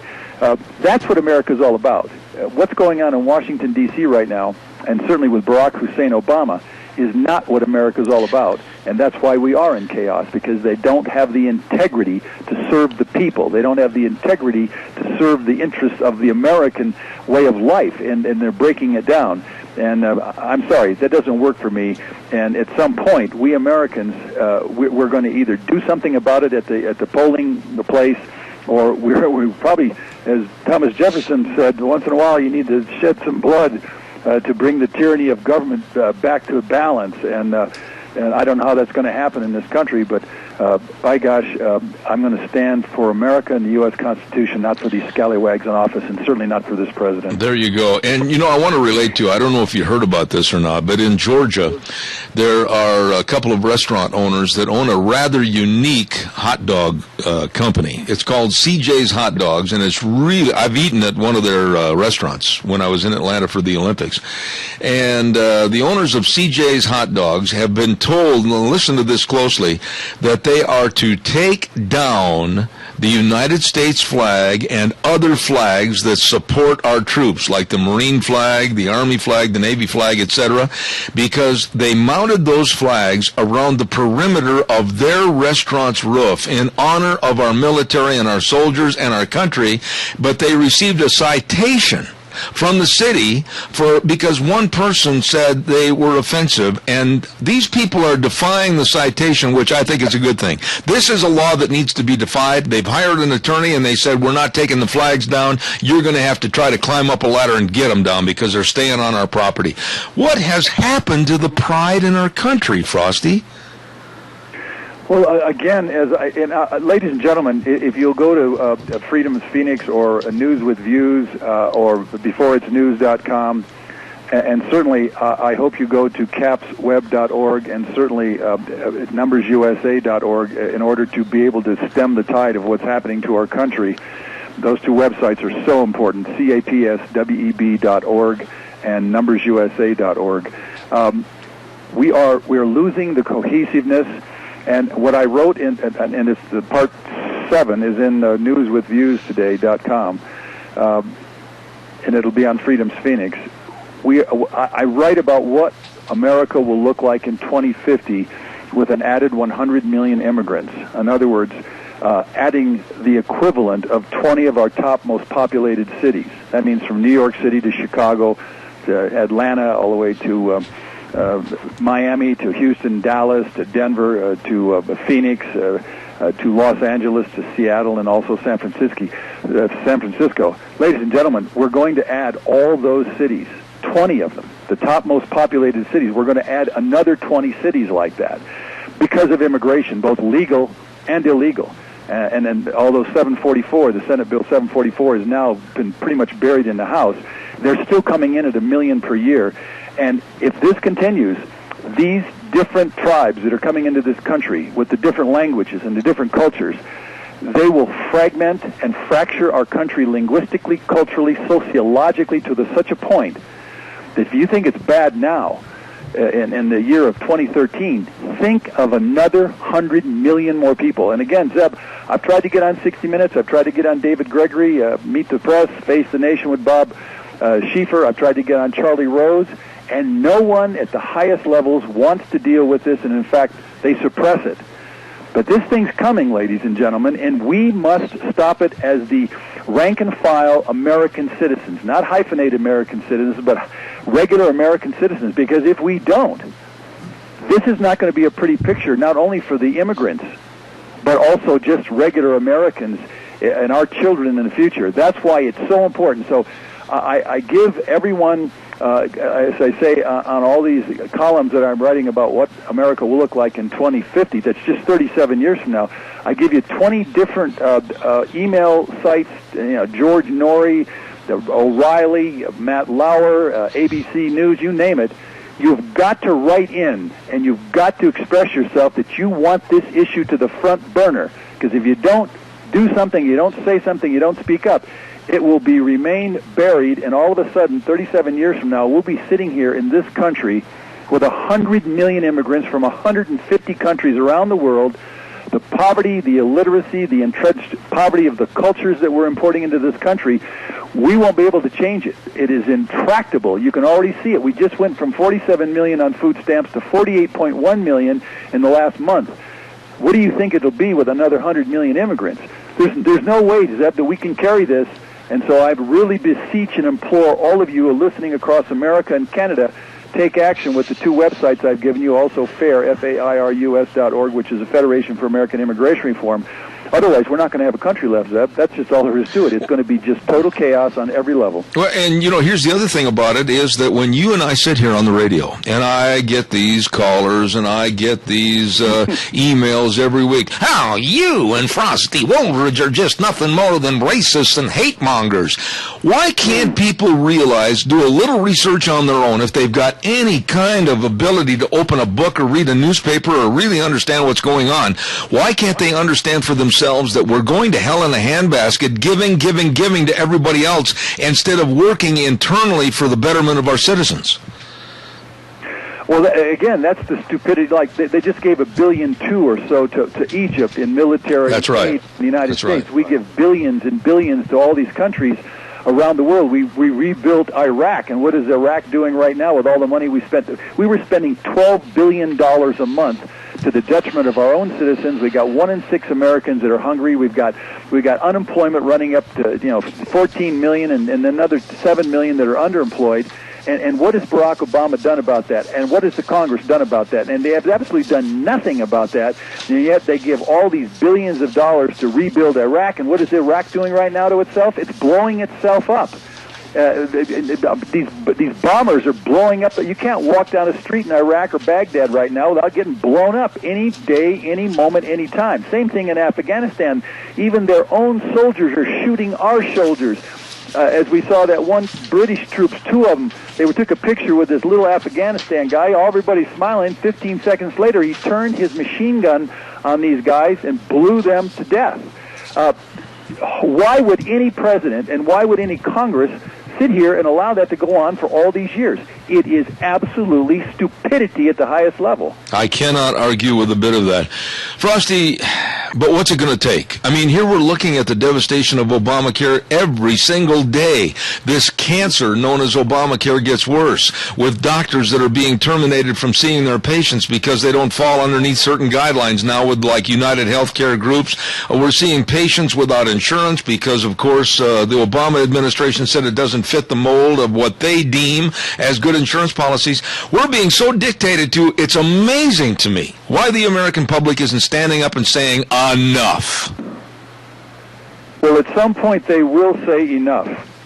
Here in Colorado, we recalled two individuals, Democrats, who voted these gun laws into being, and they also voted licenses for illegal aliens. That's against the law, folks. It's against the law. And now we're going after Hudak, some gal named Hudak, who also voted for illegal aliens and for stopping our right to own our guns, which is a Second Amendment right, and is a purpose for that, so we don't have the tyranny of government come down on us. And so her recall could go through like the first two did, and it'll change the balance of power. At some point, ladies and gentlemen, you have to take action. That's why I give you these websites. You have to take actions to stop what's going on, and only you can do it. This is a constitutional republic, and it's your actions that count. And again, not your mumbling, your grumbling, or your crying out, or calling Zeb and me a bunch of names that don't fit. It's your actions that are going to change this situation, and that is the only thing that will change anything here in a constitutional republic, Zeb. Amen. Frosty, I'm going to leave it right on that note because I know the urgency is for everybody to get involved and be aware and be wary of what's happening with this government, especially with Obama at the reins. I say thank you to you, as I always do, for bringing out some very important points, and God's blessings, and we'll talk to you next Monday, Thanksgiving week next week, and we wish you the very best. By the way, a quick question, a burning question going through my mind. Please tell me you're not going to have a tofu turkey. Well, of course I will. I'll send you the pictures like I did last year. Oh, good. Well, it's the only way I keep slim and trim. So I'm going to have my tofu turkey, and it's all going to be good. And I hope you have a happy Thanksgiving, too. But we'll talk to you next week for sure. All right, buddy. Thank you. Frosty Woolridge, Golden, Colorado. My dear friend, thank you very much. Don't forget Cameron and Siemens Insurance. Life insurance, health insurance, retirement planning, employee benefits, everything you need to know about and have to be protected for your family and, of course, your business. Please, don't waste a moment. Go to the phone right now and arrange an appointment for for them to sit down and talk to you and help you. 436-4424. That number again, Cameron and Siemens Insurance, 436-4424. Located on Highway 24 right there in Rupert. Cameron and Siemens Insurance. You call them today. Oh my, don't forget too that we have moved homes of our lunch bunch. Oh my, we are now at Perkins Restaurant and Bakery, 800 North Overland in Burley, where they've always said they believe in being best buds with your taste buds. Oh, the pies. I got to talk about the pies for a few minutes. I just love all the different pies they've got there. Every single flavor just absolutely melt in your mouth. And all the cookies, and of course all the muffins, like the raspberry and cream mammoth muffin. Have you had one of those? Fantastic. You're going to love the people. You're going to love the menu. Breakfast, lunch, and dinner. Perkins Restaurant and Bakery, 800 North Overland in Burley. And our combined Thanksgiving and Christmas lunch bunch will be on December 5th. It's going to be quite a big deal, so don't miss it at Perkins Restaurant and Bakery. We're going to have our next guest on the phone in just a few minutes, but I want to remind you on Wednesdays, I learn a lot from this guy. And Jeff Poole, if you're listening, you are really, really something over at Scows. And we have a program on Wednesdays called In the Driver's Seat, presented by Scows CarQuest Centers in Rupert, Burley, and Heyburn, and co-hosted by the Answer Man. And he does have the answers, I'll tell you, Jeff Poole. For all your automotive needs, every detail matters, and they cover every detail at Scows in Rupert, Burley, and Heyburn. Scows CarQuest Center in Rupert, 323 East 8th Street, Highway 25 in Rupert. Scows CarQuest of Burley, 518 Overland in Burley. And Scows Truck Center, exit 211 on I-84. They've got everything for your safe winter driving. Come by, ask them questions, and get the answers from Scows in Rupert, Burley, and Heyburn. Oh my goodness, we got a lot of things cooking here today. And quick reminder that on this Thursday we're going to give away 2 turkeys, the first of our turkey drawings on Thursday. All you have to do to qualify, and you still got time to get them in here, write a little short paragraph about what Thanksgiving means to you. Send those to my email or snail mail. You can send them to Zeb at the Ranch, ZEBATTHERANCH @hotmail.com, or Zeb Bell Murtaugh. I'll get them. You better believe it. And what Thanksgiving means to you. And I'd like to say thank you to Smith's Food King, Ramsey Heating and Electric, and Valley White Home and Ranch, helping Zeb at the Ranch provide turkeys for giveaways for this Thanksgiving. Right now, we're going to go to the phone line and say good morning to a gentleman that hasn't been on our program for a while, and that's Mr. Joe Infranco, Senior Counsel with the Alliance Defending Freedom. Good morning, Joe. How are you? I've tried a couple times, goes directly to voicemail. Ooh. Yeah. That's not good. And you really do not sound like Joe.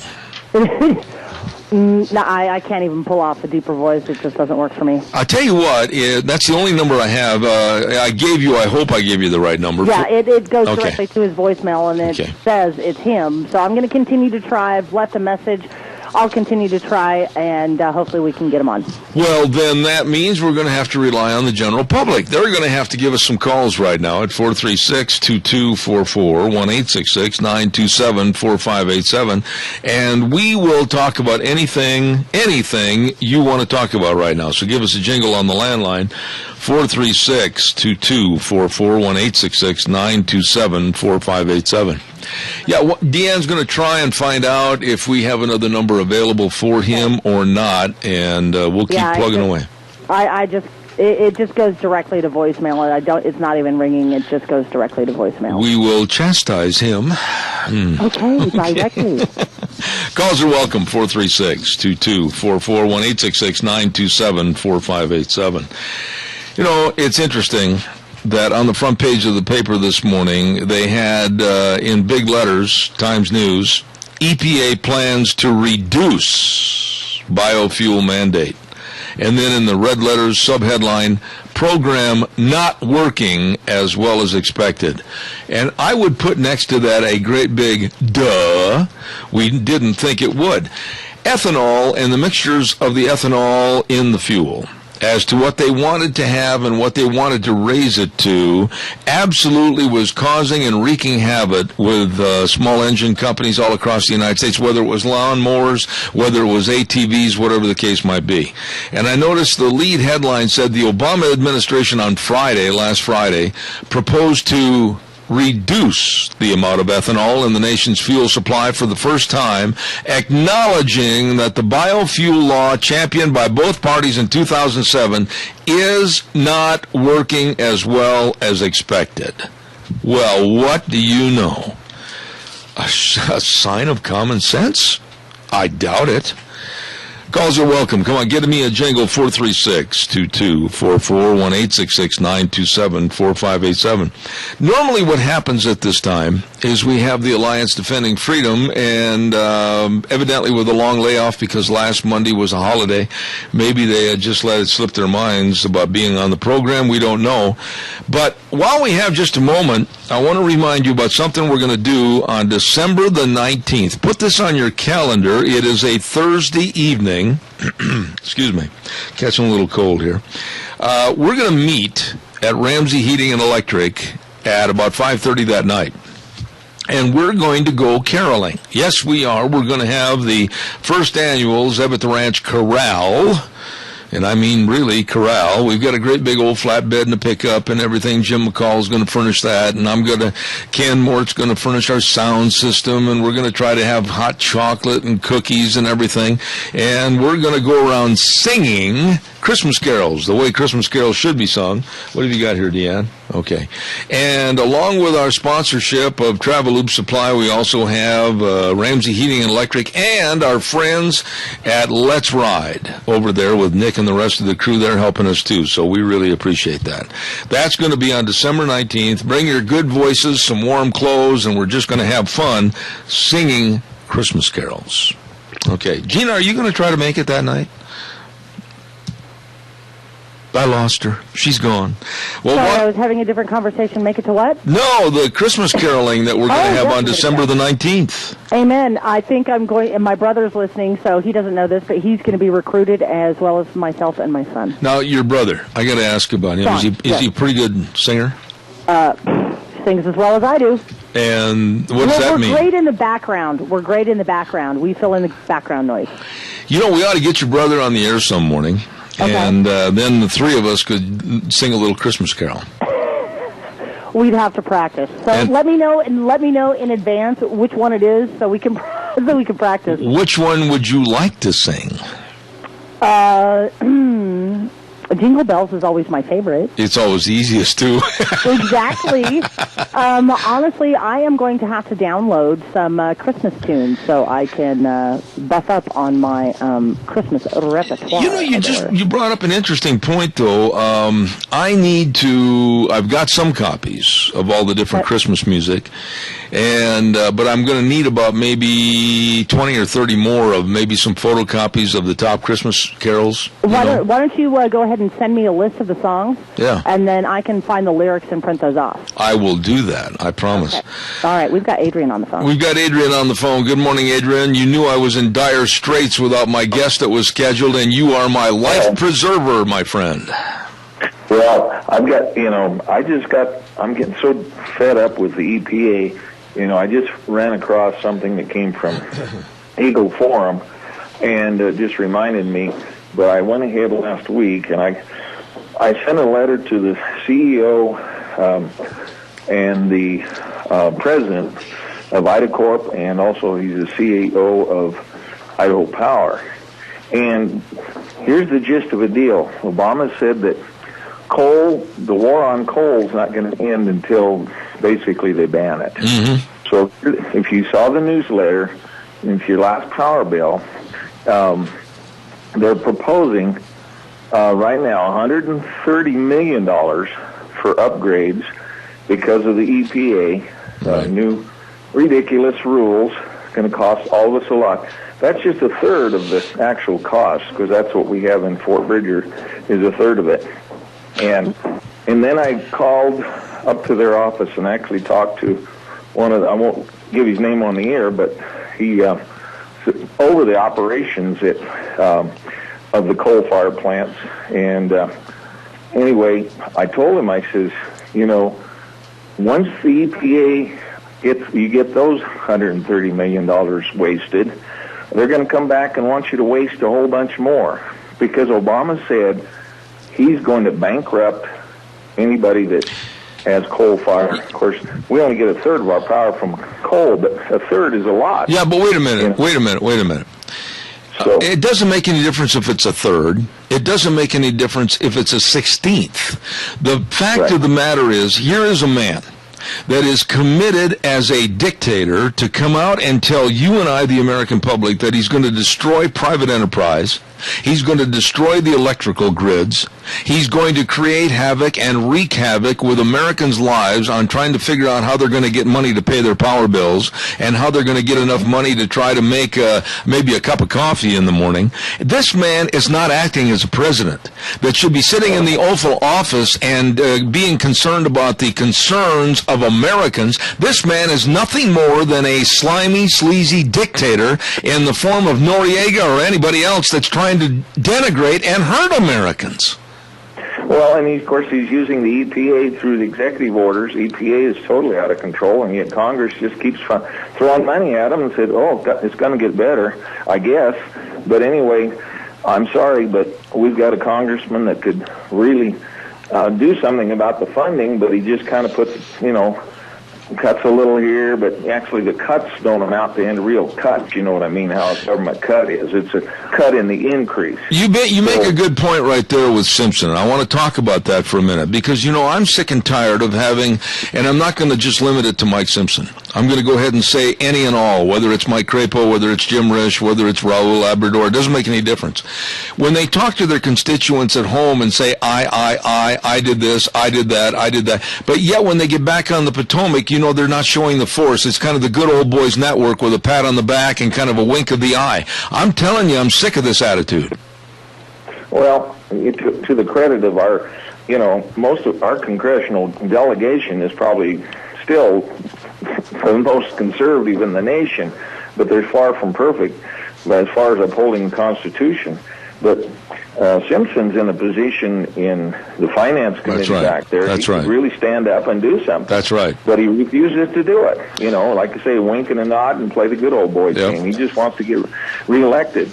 And I'm sorry, but here's what the deal is. Here's what I proposed to both this administrator and to the president. I said, you better start taking a stand against the EPA, because once you put the next tier of levels and controls, pollution controls in there, they're going to ask for more. And finally, when all's said and done, they're going to ban coal, period. I agree. And I said, you better realize that until you wake up and smell the coffee, so to speak, on that issue, then you better take a stand now, because they're coming after you until coal is totally gone. Why would they want to wreck an industry?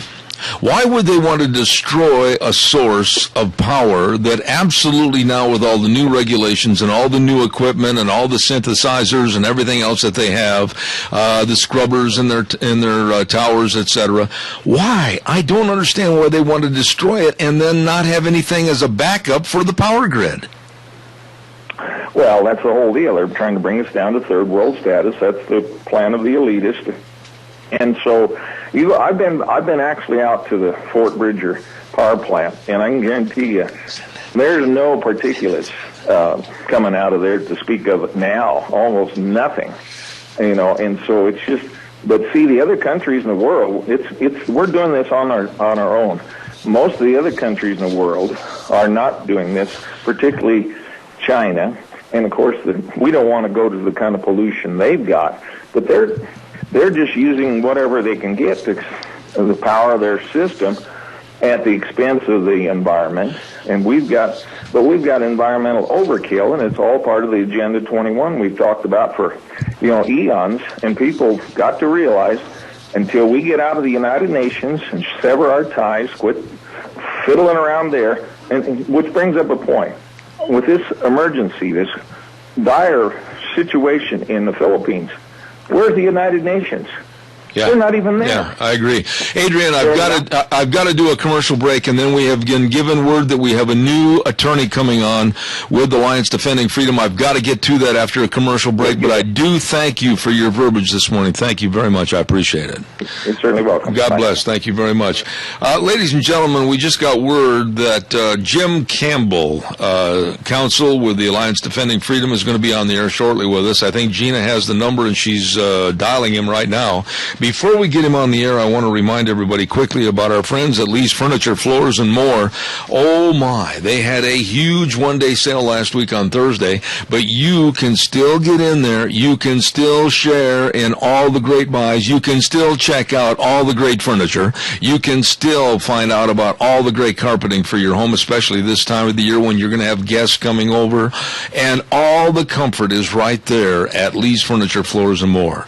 Need a mattress set? They've got them. Want to get new carpeting? Absolutely, rolls and rolls of carpet. Need a new recliner? They've got an unlimited supply of recliners. Absolutely biggest supply I've ever seen. All of this and more at 459 Overland in Burley. Lee's Furniture, Floors, and More. You stop in and see them today. Real quick, we're going to have a weather update, and the weather is brought to you this hour by our friends at Magic Valley Chalet and Upper Crust, 1367th Street in Heyburn. And believe me, right now, all Gosner cheese platters, cheese balls, gift baskets are 20% off through Thanksgiving. 20% off. Baskets starting at just $15.95 and up, and they can customize and deliver locally, and they'll even ship anywhere in the country. These are delicious, delicious. Magic Valley Chalet and Upper Crust. You stop over and check it out today, or give them a call, 679-0971. Here is Michael with the weather. Hi, everybody. Michael Rogers from MichaelRogersWeather.com. Start of a brand spanking new week of you, me, fall weather. We're looking for not a bad day. Cool. That'll be the theme for this week, but we're looking for a high today, about 57 overnight low, right around just below freezing. It's going to be cold at night. Now, for Tuesday and Wednesday, we have rain in the forecast, and let's get this squared away right now because we're going to be going through a lot of this. If you see rain in the forecast for south central Idaho, 7 times out of 10, higher elevation, that means you're going to be snow. How do I break that down into plain English? It could be raining in Murtaugh, snowing at Shoshone. Just thought I'd pass that on to you. I'll update you more about it tomorrow. But enjoy the weather, enjoy the day. It's the only weather you got. Thank you, Michael. Magic Valley Chalet and Upper Crust, 1367th Street in Heyburn, our weather sponsor for this hour. Gina, did we get the new gentleman on the air? Got him. Thank you so much. And Gina, by the way, I appreciate all your help. Thank you so much. Anytime. Ladies and gentlemen, with the change that we were alerted to, we're going to have now counsel with the Alliance Defending Freedom, Mr. Jim Campbell. Jim, good morning. How are you, sir? I'm doing all right. How are you? Not too bad. I understand that we're going to be talking about this case, I believe in New Mexico, about a photographer that basically was asked to, and if I say something wrong here, I'm giving a quick synopsis. This photography company was asked to go and photograph a homosexual wedding, and they refused. And this poor photography company is absolutely being tromped on and possibly might go out of business. Bring us up to status of this story, would you please? Sure. Back in 2006, a lady by the name of Elaine Huguenin, who owns her own photography company, was asked to photograph a same-sex commitment ceremony, politely declined to do so because photographing that ceremony would have caused her to violate her sincere religious convictions. The lady who was seeking services easily found another photographer, but nevertheless filed a discrimination complaint against Elaine Huguenin. Fast forward 7 years, and you have a decision from the New Mexico Supreme Court saying that Elaine Huguenin does not have a right to operate her business consistently with her sincere beliefs. And just about 10 days ago, Elaine filed a petition with the United States Supreme Court asking that court to review the case and to affirm her right to do business consistently with her beliefs. Jim, let me ask you this. What is the difference between Elaine Photography saying, no, we don't want to be a part of this, it's against our beliefs, thank you, go someplace else, and having a sign on your front door that says no shirt, no shoes, no service? Isn't that discriminatory also then underneath the auspices of what the court said? Well, there is certainly some analogies between the two things that you raised.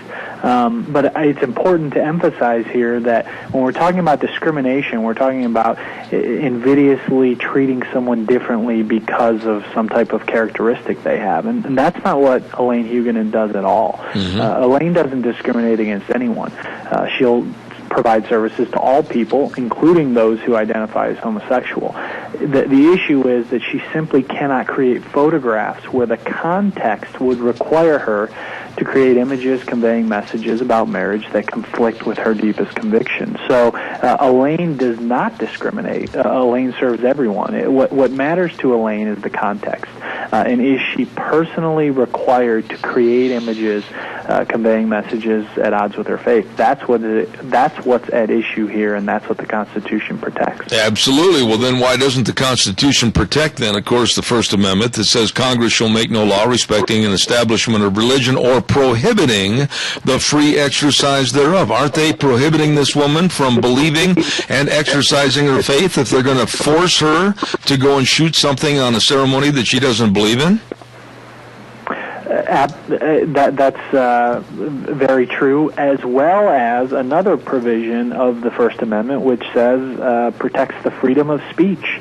And the Supreme Court has made it very clear over the years that the freedom of speech not only includes the freedom to say what you want to say, but the freedom to decline to say what you don't want to say. And in this case, Elaine creates images that express messages about marriage. And she says, I don't want to create images that express messages in favor of a view of marriage that is at odds with her faith. So not only does the provision of the Constitution that you referenced protect Elaine photography, but also the free speech clause also protects Elaine in this case. You know, Jim, I'm mad about this because this case and many others, we are losing our freedoms. We're losing our right to conduct business in our own individual style and manner. I'm not about to be forced to hire someone to represent my business that I don't find to be socially acceptable. I'm certainly not going to open the doors for this type of thing because that's my belief. Whatever happened to our own personal rights and freedoms and our right to run our business the way we want to run that business? Well, not only that, but this case should be upsetting to everyone. The outcome so far in this case should affect us all and should make us all shudder.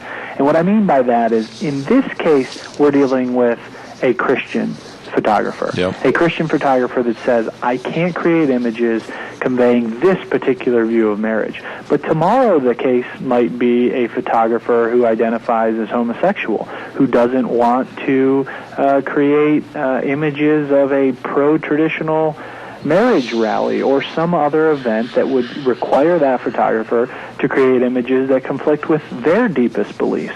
So this really is about protecting the rights of all business owners that create expression and say there are certain instances where I can't create expression if doing so conflicts with what I believe to be true. And that applies not just to the Christian, but to all conscientious business owners that hold sincere beliefs. Jim, it sounds to me, and correct me if I'm wrong, but it sounds to me like this homosexual couple has nothing more than a vendetta against Elaine Photography. They were served by another photography company to get their pictures taken, but yet they want to make this as a kind of a burnt offering, if you will, at the altar of secularism, so they can go ahead and just prove to everybody in the country nobody's going to stop us from promoting a vile and filthy lifestyle. Isn't that really what it is? One of the things that is upsetting about this case is that the individual who contacted Elaine Huguenin very easily found another photographer. That's right. And nevertheless filed a discrimination complaint and really turned Elaine Huguenin's life upside down for the last 7 years. Created much turmoil. A legal battle is no fun for anyone, let alone someone who has to go through a legal battle that has the limelight of this case.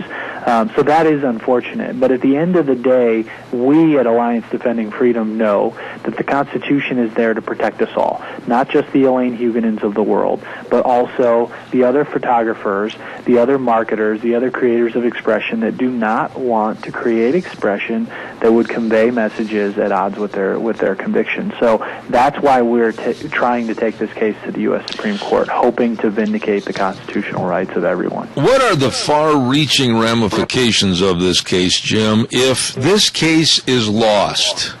Is that going to spell basically to not only businesses but also to churches that perhaps they're going to have to conduct marriages against their religious beliefs and especially against what the Bible tells us?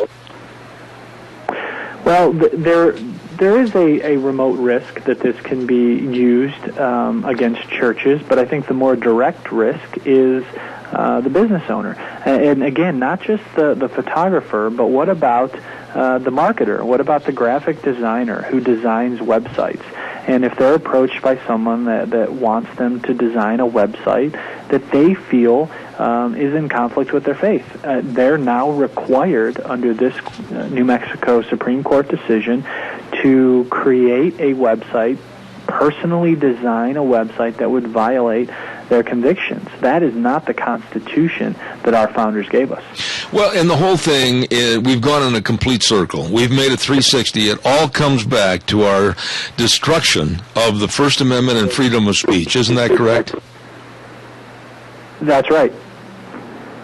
Well, what do you think the does? And I think that is the genius of our constitutional system. That is the genius of what our founders gave us. They gave us these protections, and what we're seeing is some courts not upholding them. Absolutely. So what we at Alliance Defending Freedom are doing is, on behalf of Elaine Huguenin, we are asking the United States Supreme Court to review this case, to affirm the right of all conscientious business owners to do business consistently with their faith and not to be forced to create speech that conflicts with their views. Absolutely. Jim, I want to say God's blessings to you and the best of everything on winning this case, and thank you so much for being on our program this morning, and don't make yourself a stranger. Come back in the future, would you please, sir?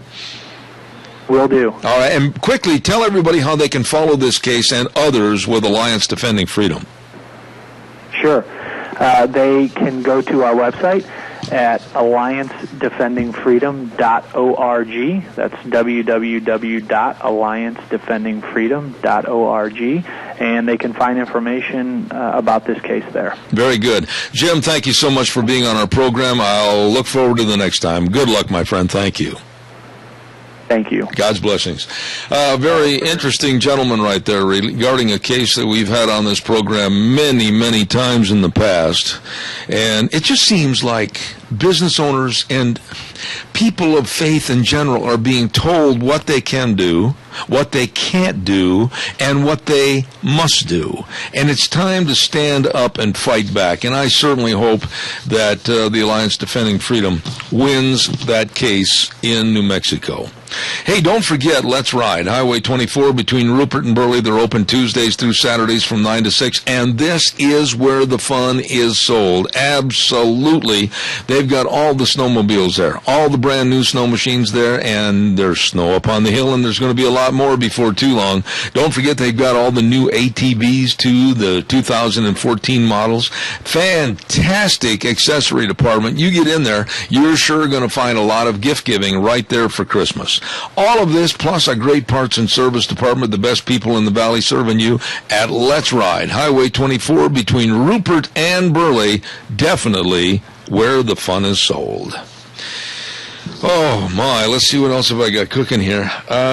Next hour, we're going to be talking to Idaho Senator Dean Cameron about the absolute devastation of health care through Obamacare, and all the stories that we've been hearing about people that are absolutely suffering without their policies, and the kidney dialysis and the cancer treatment and everything. We're going to ask Dean about where we are right now with Obamacare and its far-reaching, insidious effect on this country for the future. Then at 10:30, don't miss this at 10:30, we have author Mark Shaw coming on the program, and he wrote a book called The Poison Patriarch. and it's all about his view of what happened with John F. Kennedy in Dallas and the assassination, and it might open up some new schools of thought. All of this and much, much more coming up on the program for this morning. Don't forget to get your paragraphs in, what Thanksgiving means to you. Send them to my email, zebattheranch at hotmail.com. Thank you. Yeah, well, that's a new source of sending. I made a mistake. I knew you would jump on me like a cat to a plate of milk. Holy cow. zebattheranch at hotmail.com. There you go. Thank you. You're welcome. And get those to me as quick as you can, because we're going to have our first drawing on Thursday. May I go now? You can go now. Bye. Bye.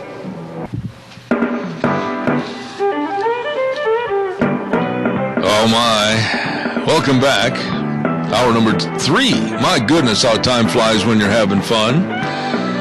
I'm Zeb Bell, Zeb at the Ranch, with our major sponsor, your Magic Valley Les Schwab Tire Centers, all 7 locations serving you. And, of course, we certainly appreciate all their effort, making sure you're safe for wintertime driving, along with our friends at Lee's Furniture, Floors, and More at 459 Overland in Burley. And, of course, Western Way Services, always at your disposal. Get on the route service today. Call 734-6969. Ladies and gentlemen, on Thursdays we have a program called School Days in Cassia County, and we certainly want to appreciate our 2 great sponsors of that segment, and they are A Child's World at 1308 Overland Avenue in Burley, and they've got hundreds and hundreds of wonderful dresses for the holidays. And if you mention you heard it on Zeb Bell's Zeb at the Ranch program, you can save $5 on each dress. Just tell them. You better believe it, at A Child's World, 1308 Overland in Burley.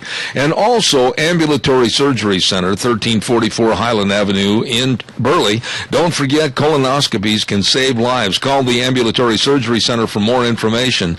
And the Ambulatory Surgery Center is also your place for eye surgery, tonsillectomies, carpal tunnels, arthroscopes, all of this and more at 677-8888. Along with the Child's World Ambulatory Surgery Center, the 2 sponsors of School Days in Cassia County. Ladies and gentlemen, we're going to go to the phone lines right now. And I'm very honored, as always, to have a dear friend and Idaho State Senator Dean Cameron on the phone. And Dean, good morning, sir. How are you? I'm doing okay, Zeb. How are you doing? Well, I can imagine you say you're doing okay, but I know that you're very busy because this mess called Obamacare has put a lot of pressure on you and others in the insurance business. Can you bring us up to speed as to, basically, it's a revolving circus as to what's going on right now. Every day we hear about a new problem. Every day we hear about more problems with the website or what's going to be changed. Bring us up to speed as to what really is true and false on Obamacare. Well, first, you used the right word. It is a circus. It has actually been horrible to deal with. One moment the exchange is working. And when I say that, you understand, you know that the Idaho Exchange is doing okay. Its front portal is great, but because we didn't have enough time to establish the back-end office, we have to connect to the federal exchange in order to take care of people.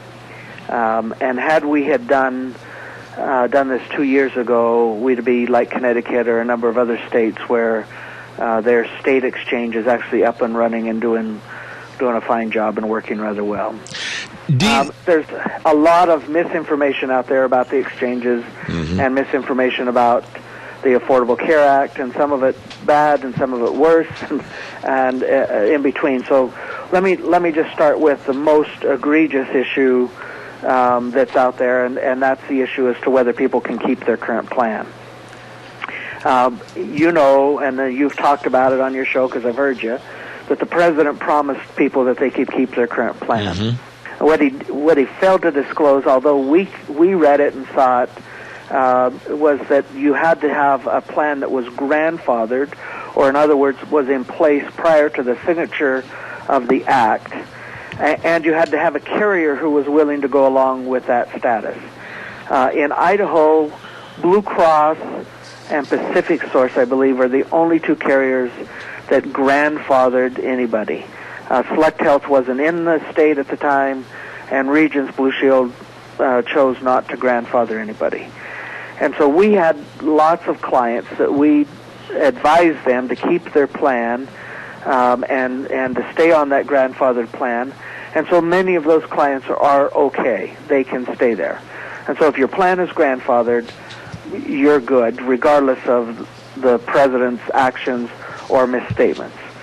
For those people who are on non-grandfathered plans, and these would be people that have bought insurance since the signature of his act, or have bought through Regents or a few other places, then those individuals, under the way the law was written, would have to change on the anniversary date of their policy. Now that's confusing because most everybody got a letter, and the first paragraph of the letter said, your coverage is not qualified, therefore you've got to change. But the second paragraph would say at your anniversary. Well, if your anniversary is January 1st, you really got to be addressing it right now. But if your anniversary is July 1st or August 1st, you don't have to do anything until your anniversary. That doesn't mean you may want to, and depending on your personal situation, you may want to look at it. And that's my best advice is go sit down with your agent. If you don't have an agent, there are lots of good agents in the area, and I would go sit down with them and analyze your own personal situation. We have some people where the rates are going up significantly. We have others where the rates are going down significantly because Obamacare changed the way individuals are rated. So let me stop there because I could talk forever. You know that, and let you ask me questions. And let me just say this, Zeb. So the president's announcement last week is a CYA move. It has covered his backside move because what he essentially said last week is if carriers want, they can extend another year or into the next year what they have for coverage. The problem with that, and I know the Department of Insurance in Idaho was having emergency meetings with the carriers at the end of last week. I have not heard what the decision will be. The dilemma for the carriers is that they were forced to implement a price based on people going into the new products, whether inside the exchange or outside the exchange. There's a new, because of the new rules, there's a new product line.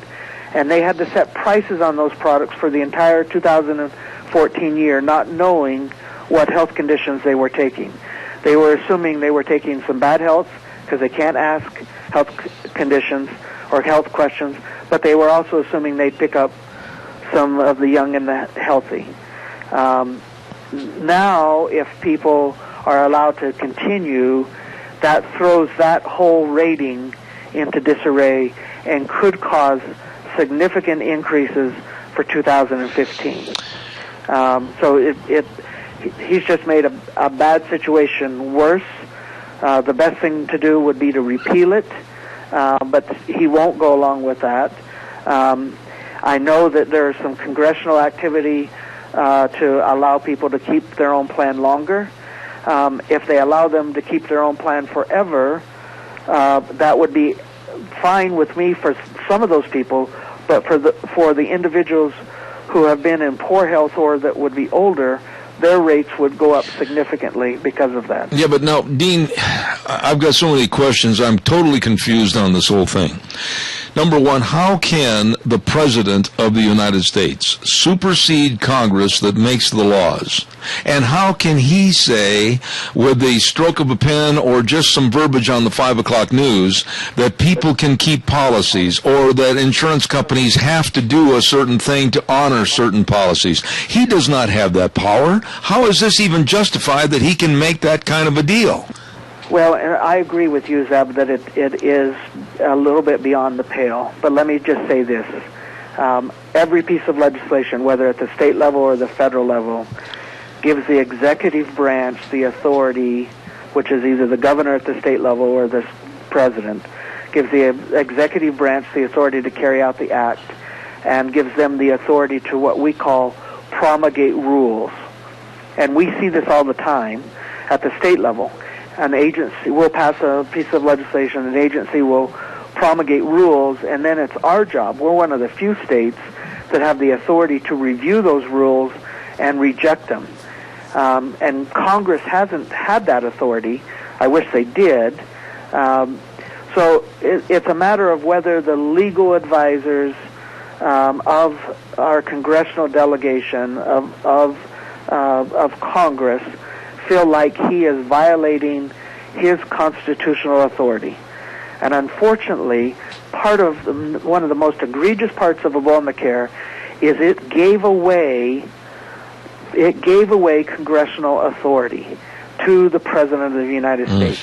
It shifted power to the President. And you've heard me say this before, right after they passed the act. To me, that was one of the most egregious part of the acts, because they're giving away their authority. And once you do that, it's very difficult to ever give it back. We have battles at the state level with the executive branch, with the governor at times, and it's not because we dislike him. We actually like him, but there's constitutional authority and responsibilities. You know, I set the state budget. I get really angry and frustrated when executive branch folks try and monkey around with the budget or try and take it differently than what we said, and you know, then it ends up in the media. But that's how he has that authority. Well, okay. Now, Obama said many, many times, and I'm not going to beleaguer this point, but he said if you like your policy, you can keep it. And then also he said if you like your doctor, you can keep him or her, period. But right now this morning I heard that United Healthcare Group was going to be terminating approximately, and this number scared me, about 350,000 doctors that are involved in Medicare Advantage programs, and that means that the 350,000 doctors will be taken out of the loop for primarily the elderly. It's got me scared to death. What about you? Certainly it gives us some concern. Let me tell you why I'm not as concerned as some. I'm concerned that may happen, you bet. In Idaho, our companies, for the most part, retain their existing network of physicians. Blue Cross kept its existing network. Select Health kept its existing network. And those are, by the way, the two most competitive carriers in the marketplace today based on the 2014 rates. So at least for the foreseeable future, it won't be an issue in Idaho. Frankly, when the President said you can keep your plan if you like it, he was not saying the truth. Whether he knew he was not saying it is an arguable point, but it doesn't make any difference. He's responsible. He said it, and he should have long ago been trying to figure out how to work through it or how to address it. And he should have allowed both sides to work on a solution, but he didn't. They ran over the top of the Republicans when they passed it. They essentially ran over top of them on this last government shutdown, and we'll see what happens again in January. Because you got to be certain that it's going to come back up and be part of it. He had to have known that he was speaking an untruth when he said that if you want your doctor, you can keep it. Well, technically, I mean, this gets so frustrating, but technically, you can keep your doctor, but you will pay more to keep your doctor because he will be what's called an out-of-network physician, and that's what the story about United Healthcare is. They've clamped down on the people in their network to try and control prices, and that's the only way the insurance company can really help control prices is by clamping down on that network.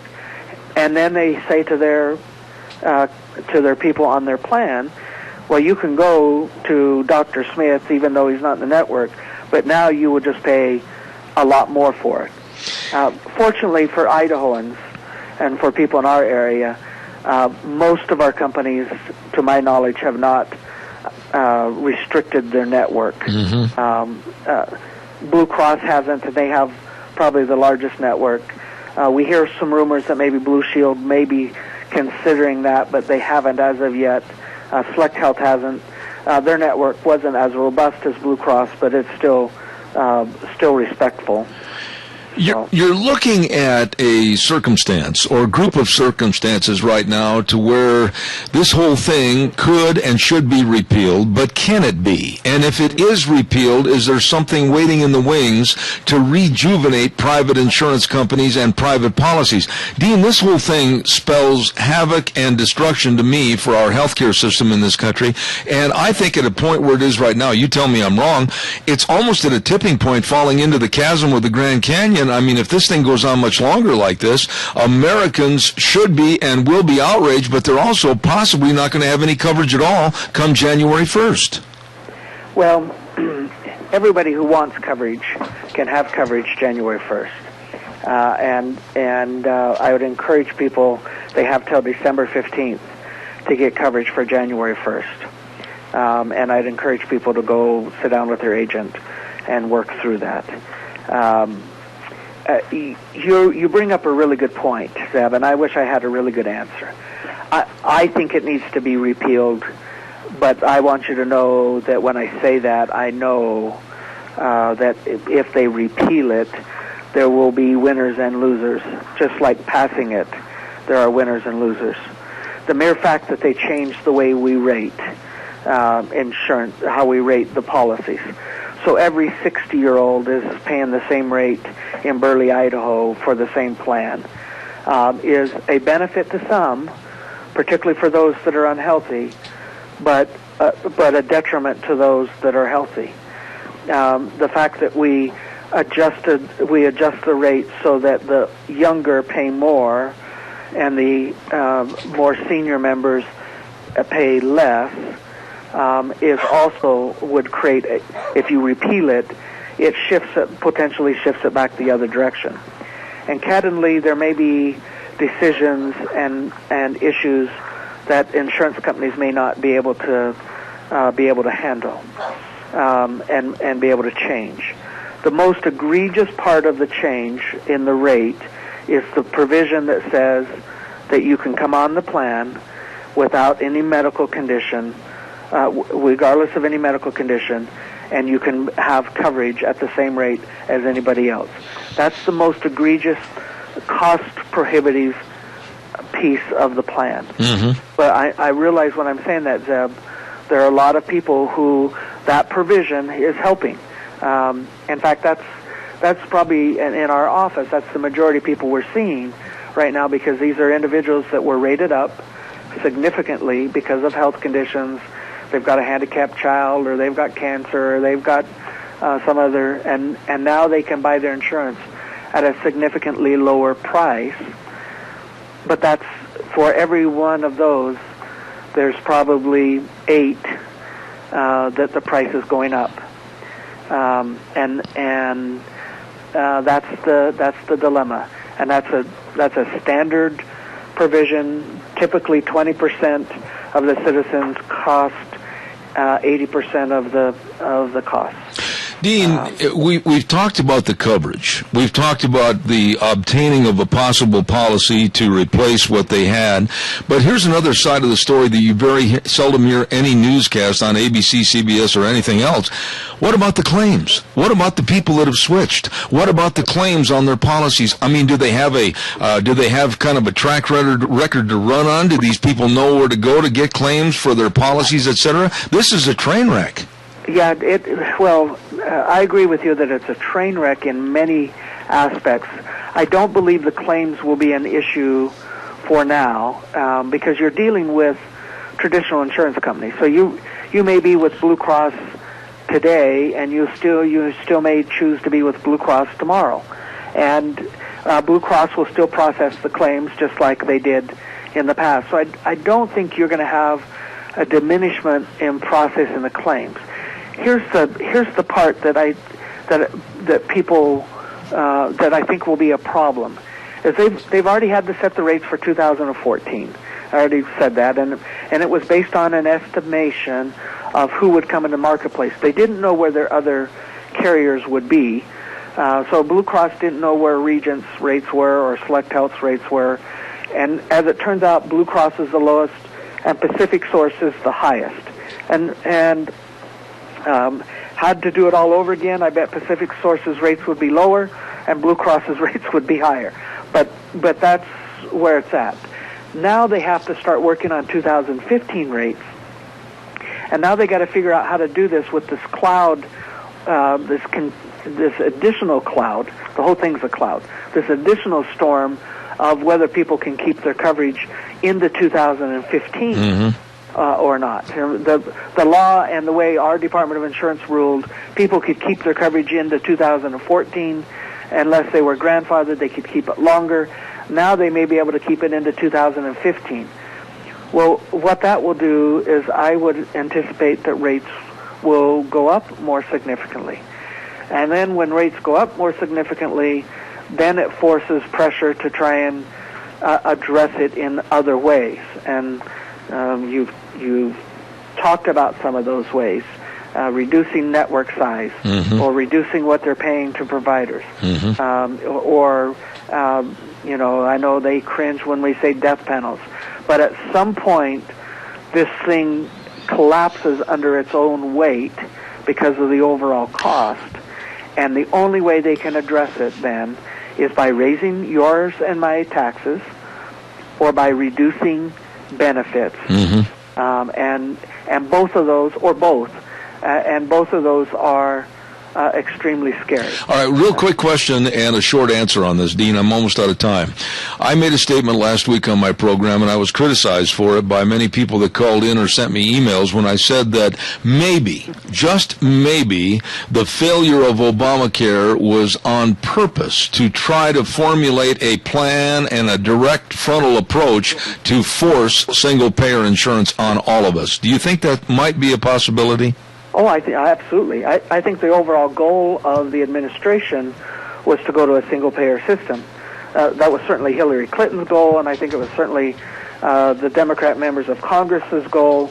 And I think when they figured out that they couldn't get there, then they went with this other route. But frankly, I don't think they have any heartburn about it failing.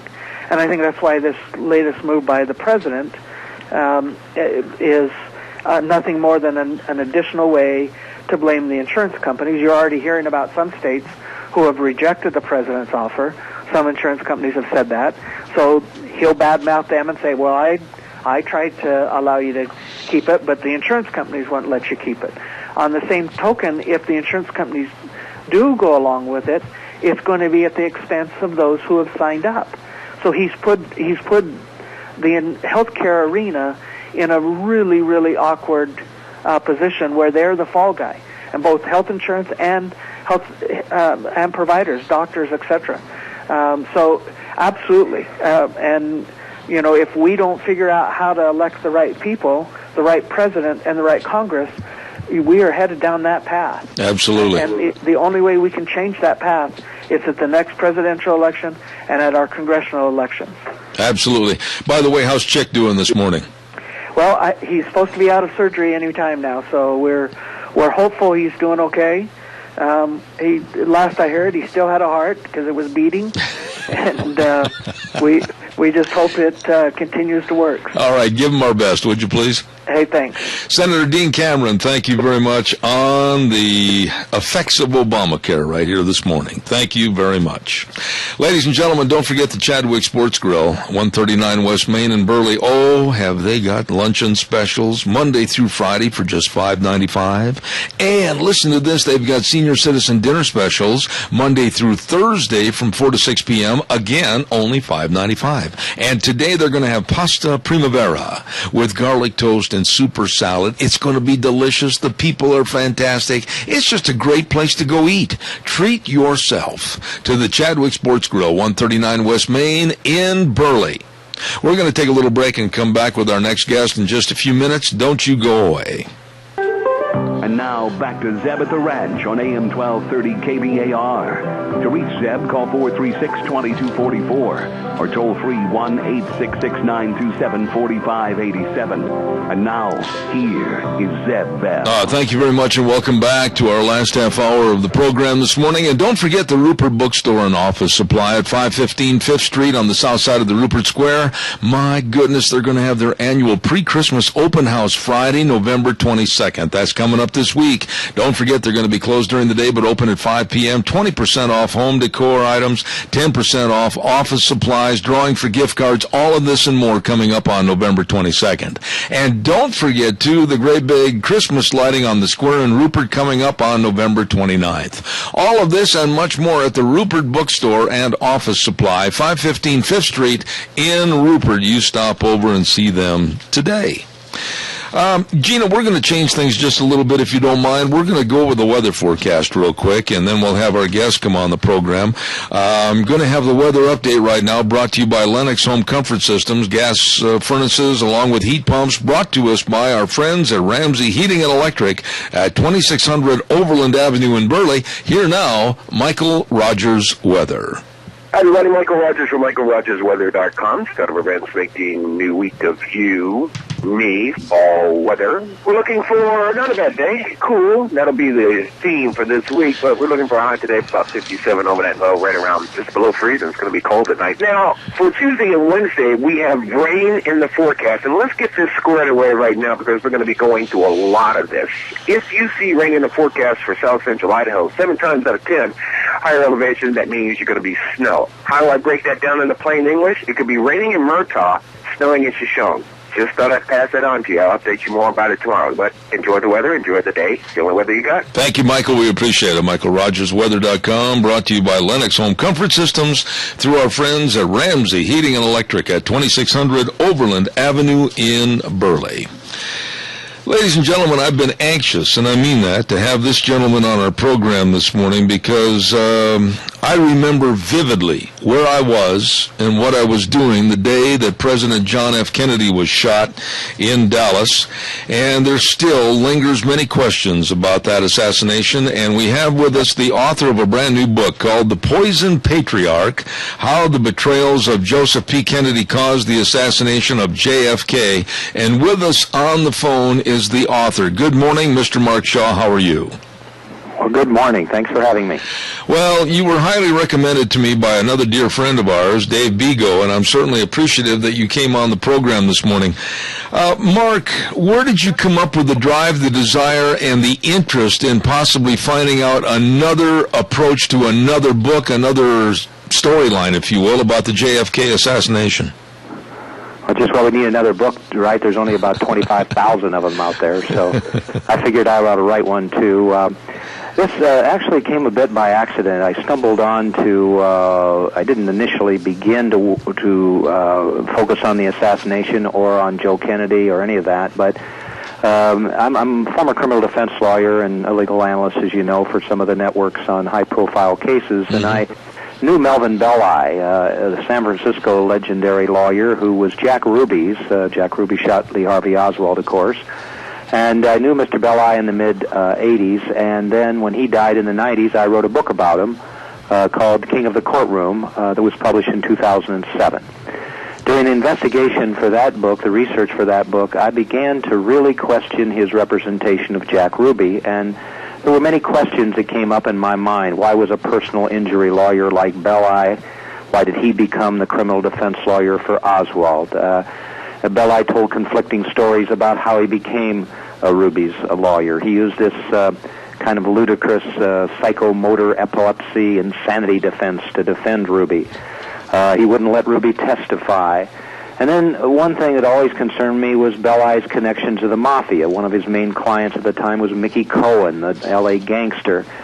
And then Belli wouldn't talk about the case afterward, and he was such a blabbermouth, so that bothered me. So these questions were raised in my mind, and as I began to gather evidence about what was going on back there, that led me on a trail that leads from Belli and Ruby to Oswald and the man who I think hated the Kennedys more than any, back to Robert Kennedy and back to Joe Kennedy. So there's the link in there with Belli and Ruby that I think is really the missing link to learning the truth about the assassination.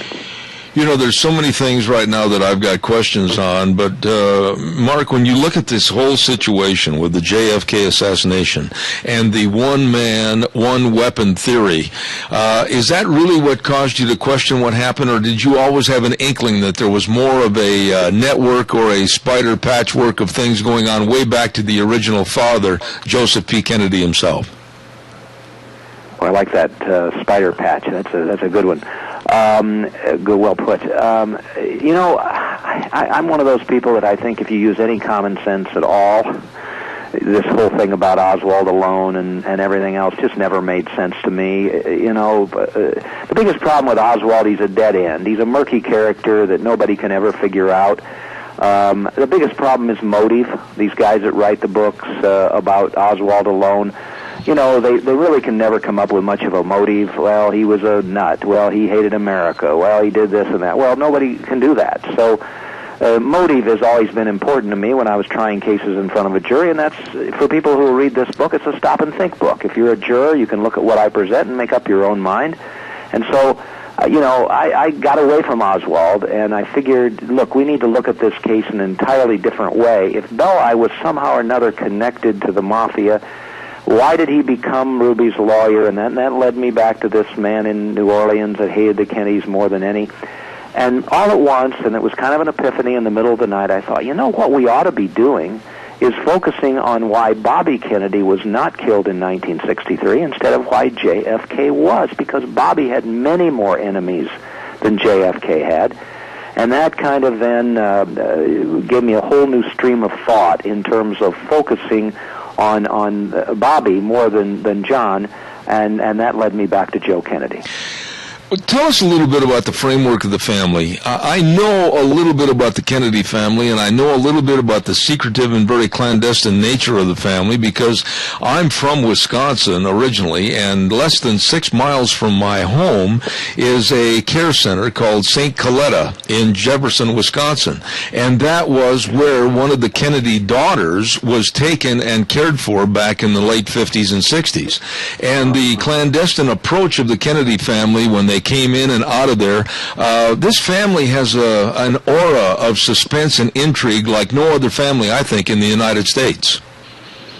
Boy, that's an interesting experience you had with that Wisconsin connection. I now recall all about that. Well, you have to know, Joe Kennedy was not a very good guy. You know, he made his money during the Prohibition with bootlegging and all of that. Then he made more money during the Depression on the stock market. He was a philanderer like his sons became. He was not a very good guy. And he was all about power and money. He wanted to be president of the United States. And when he messed up during his term as ambassador to England by pacifying Hitler, by advocating isolationism, FDR yanked him back to the United States. So Joe's reputation was in shambles. He couldn't be president. He thought, well, what I'll do is I'll put one of my sons in the presidency. Well, it was going to be Joe Kennedy Jr., but he died during the war, and so up comes John. So he puts John in as senator. And then during the 1960 election, Joe called in some favors that he had with those mafioso that he knew, needed some power and money to win Illinois and West Virginia. And those guys came to his aid with the deal being that they'd be left alone if JFK got in the White House. Well, JFK was elected. And then Joe made a decision, in my opinion, that changed the course of history. And that was to force JFK to appoint Bobby Attorney General.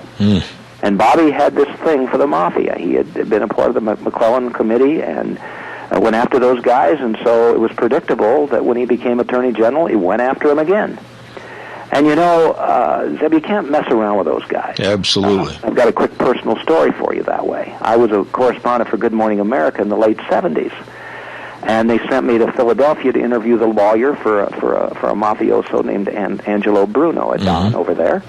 And I interviewed the guy, and he gave me all kinds of information. They aired that show the next morning on the network, and the producers really liked it. And they said, Mark, would you mind calling and seeing if he'll talk to you again? So I called that office. And the secretary answered, and she was, you know, her voice was really shaky. And I said, well, is Mr. whatever his name was there? And she said, no. And I said, well, I'd like to talk to him. And And I could tell she started crying. And she said, well, Mr. Shaw, I guess you don't know. They blew him up in his car this morning. Oh, my goodness. Oh, you can't my mess around with those guys. Yeah. And Joe Kennedy made a deal with the devil, and then double-crossed them by having JFK appoint Bobby Kennedy. He went after those guys, and based on common sense motive, the one man is Carlos Marcello in New Orleans. Bobby had deported him. He came back to the U.S. Bobby continued to try to deport him, charged him with conspiracy. In fact, his trial was going on the day that JFK was shot. And so Marcello was desperate. He had no way out, and he said to himself, look, if I kill Bobby Kennedy, the man I hate, JFK will come after me with everything the government has. But if I kill JFK, Bobby Kennedy will be powerless. And that's exactly what happened. Bobby never bothered those guys again. Mark, let me ask you this. When you studied the family, and you're creating, in my mind anyway, a family that was so fragmented and so separated, but yet they perpetrated the idea that it was full of love and all the wonderful things that happened on their summer vacations, etc. But you're painting a picture of a very sinister father, a figurehead of a father that would basically sacrifice his sons and any member of the family. Is that really what happened? Well, what do they say? The apple doesn't fall far from the tree. Yeah. The liberal media out there today, they don't want to talk to me much about this case. They don't want to talk about the book too much. They're scared of me. They're scared of my taking the responsibility where it should be at the doorstep of Joe Kennedy. Joe was a bad guy, and nobody seems to want to recognize that, and then the sons followed up that way. I mean, JFK, bless him, people want to idolize the man. He wasn't a very good president, and he nearly destroyed the presidency with his philandering in the White House. Mm-hmm. Bobby was the same way. They were ruthless people who believed power and money were the keys to getting what they wanted. The Kennedys have always felt, with all due respect, that they played by their own rules, that their actions didn't have consequences. Well, in this case, they did. The poison patriarch, Joe Kennedy, made a decision, and that was to haunt him. It backfired on him. And really, I don't have to go any further to confirm my theories in the book than Bobby Kennedy. Maybe you know that right after he heard from JFK or from J. Edgar Hoover that JFK was dead, Bobby said to his press secretary, I have it right in the book, I thought they would get one of us. I thought it would be me. 2 pages later, I talk about an admission he made to Richard Goodwin, who was Doris Kearns Goodwin, the historian's husband, telling him that basically he knew it was his enemies that killed JFK, and the one man he talks about is Carlos Marcello in New Orleans. Oh, my goodness. The Kennedys, with all their tragedies, with all the things that happened to them, there's a lesson here. Dave Bigo and I have talked about it before. Reap what thou shalt sow. When you act towards dangerous people and you double-cross them, you're going to have those consequences, and it caused Joe Kennedy, his son, John. Let me ask you this, Mark, and I'm probably jumping off third base, heading for home and going to get thrown out, but what about LBJ? This is a question I've always thought about the Kennedy assassination and LBJ. Lyndon Baines Johnson was one of the most disliked people in politics in America at that time, but he had one thing behind him just like the Kennedys, and that's a lot of money. Where does he play into this plot, if you will? Well, I'm careful to speculate, You're not going to read anything but facts in this book. There's more than 40 eyewitnesses to history who are quoted, that have never been quoted before. I don't look at entertainment value. I don't look at speculation and rumor and sensationalism. I look at the facts. Mm-hmm. It's common sense motive for who caused this assassination. Now, others have taken it on further to LBJ, and they have, alleged that he was behind all this. He did have some connections to the mafia. All that is possible. But you've got to really weave a lot of different evidence together from different places and how he could have done it and all of this other kind of thing to get to him or to get to the Cubans or the CIA or whoever they may be. I just can't do that. As As a former criminal defense lawyer, I look at the facts. The prosecutor looks at facts. And so I really can't get into Oswald too much in the book. I don't get into LBJ in the book. He hated Bobby as well, like so many others did. But it's eyewitnesses like Bill Alexander, who's 93 years old now in Dallas. I'm going to be speaking at a convention later in the week, and I'll see Bill. And he was the Ruby prosecutor. And he told me, he said, Mark, I was surprised when JFK got killed. I thought it would be Bobby because of all of his enemies. This was a guy that was right there, an eyewitness to history. Didn't talk about LBJ, didn't talk about anybody else. So I got to go with those people who were right there. I think that's the best evidence we could have. Let me ask you this question then about Lee Harvey Oswald. And this isn't speculation, but it's just reading about the assassination, understanding about weaponry of that day, and understanding about the logistics of how supposedly Kennedy was assassinated. One man in the book's depository with that kind of a weapon, a bolt action weapon, it didn't make sense to me now, and it doesn't make sense to me at this time, even when I was growing up in high school following this. What are your thoughts about who really might have been involved and how many?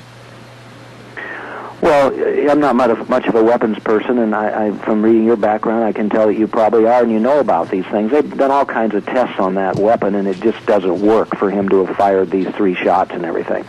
My feeling is that Marcello was desperate. He had no way out. He had to get rid of Bobby Kennedy as being powerless, and he wanted him to be powerless. Leave me alone. So he orchestrated, masterminded the assassinations. His empire reached from New Orleans to Dallas. He had all the connections there with the police and all of that. So here's what I think happened. He felt like that he had to assassinate. They had to assassinate JFK. He recruited the soldiers, whoever they may be, to do that. Lee Harvey Oswald may very well have been a part of that. I don't doubt that could have occurred. But then you've got a problem because Oswald got arrested. So you've got to bring somebody in to take care of him. An exit strategy of some sort has to come about. So they bring in Jack Ruby, who's a mafia wannabe, connected to Mickey Cohen, who's connected to Belli, who's connected to Marcello. You bring in Ruby, you use your police connections, you get him into the basement of the Dallas Police Department. He kills Oswald. Now Oswald is dead. He can't talk.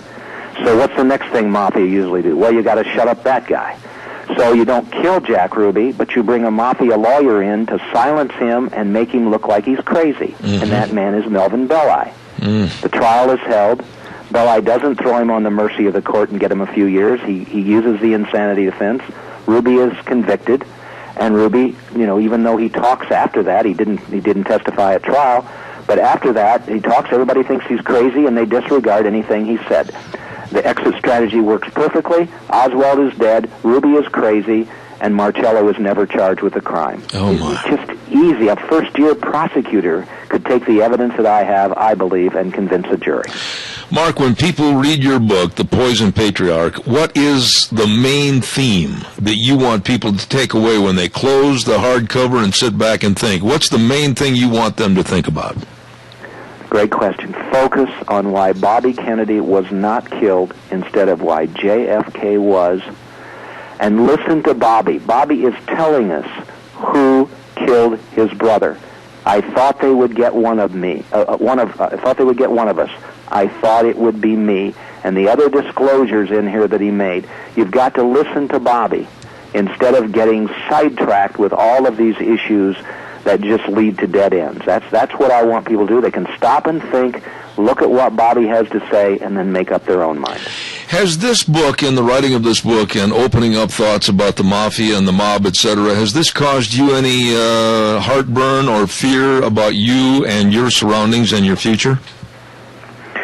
Well, fortunately, everybody's pretty much dead, which is, I guess, all right.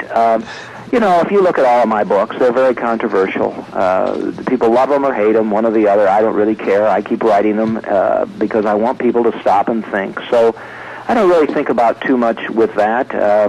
Maybe you've made me even now think about studying my car today, but hopefully I'll be all right with that. But when you're an author and you want to put yourself out there, I mean, Dave Bigelow, look at him with the books that he's written. That's right. He put himself out there.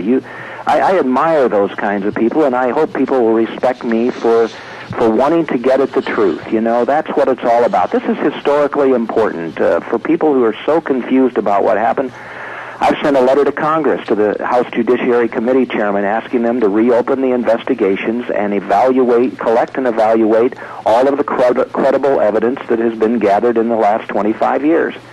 Now, I copied several politicians. I sent books and letters to them and books and letters to the Kennedy family. Do you think I've heard from anybody? Absolutely not. Tell me. I don't know that I will. But I'm going to try. I just want my contribution to history to be what is in the book so that people can evaluate all that and decide. And, you know, life is all about truth, and I hope that one day we will really figure out exactly what happened back there so that young people growing up will know that, and that's what I think is important. Absolutely. This book, The Poison Patriarch, How the Betrayals of Joseph P. Kennedy Caused the Assassination of JFK, at your local bookstore, Amazon, BarnesandNoble.com, and also available as an audio and ebook. And the author, of course, Mark Shaw. Mark, I absolutely thank you for coming on the program. God's blessings, and I hope this is a great success. Bless you, and thank you. Thank you, sir. Very, very interesting, and I can't wait to obtain a copy of this book. I remember vividly all the circumstances of the assassination of JFK and what happened on that day in Dallas, Texas, and then also the days after with Lee Harvey Oswald, the arrest, the shooting by Jack Ruby. I can't wait to get a copy of this book, The Poison Patriarch by Mark Shaw, and I highly suggest it.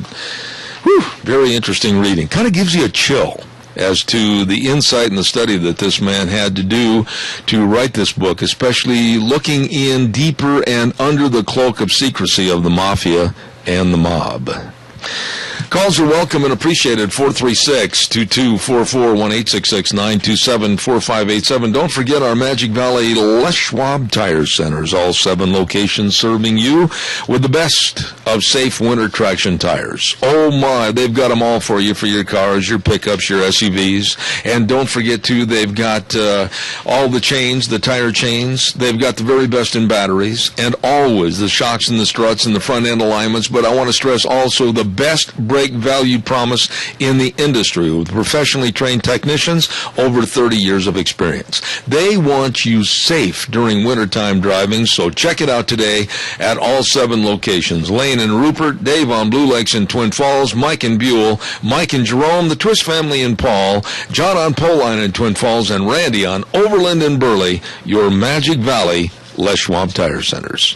Gina, are you right there? Hello? No, I ran away. Don't run away. Very interesting man, Mark Shaw. Very interesting story. Of course, I've always been a fan of the Kennedy family. Of course, that's why my son's name is Kennedy. But now that this light is coming, I'm like, interesting. Well, see, we knew that the Kennedy family was coming in and out of southern Wisconsin on a frequent basis, whether it was JFK, whether it was Robert, or any of the sisters, etc., because of the sister to JFK and Robert Kennedy that had mental problems and was at St. Coletta School, as a matter of fact, in Jefferson, Wisconsin. And the sinister, secretive attitude of everything that they did and how basically it was in the cloak of darkness. This family, of any family in the United States, I dare somebody to tell me another family that compares.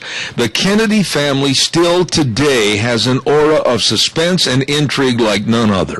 Amen. They do. They capture the curiosity and the awe of the American public. Even myself, I mean, I am totally interested in their story. Now, I'm going to have to get this book because I find this whole spin something new to whatever I have been told and or heard throughout the years. Well, look at Ted Kennedy, and he was the only brother to survive. Yeah. And look at his story that was so huge at the time about Chappaquiddick, with the girl that drowned in the car accident and how basically he got off of that thing scot-free. Yeah. And it was the Joseph Kennedy money and the family and everything else that just basically bailed him out of a offense that should have had him in prison for almost the rest of his life. Exactly. And there's so many hidden stories of every single Kennedy, even today, with the Kennedy family, that It's very intriguing and sinister. That's the words I'll use to wrap it up for this morning. Well, and it seems like, and just my final point, it seems like a lot of them have met a very absolutely death throughout the generations. I mean, if you look at them, it's just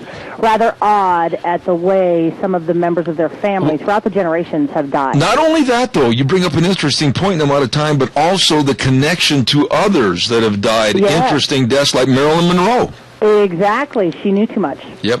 I will look forward to tomorrow. We'll have more people on. Tomorrow, Tuesday, we've got, let's see, who have I got? Benjamin Cole with Institute for Energy. We've got Ryan Morrow, security and terrorist expert.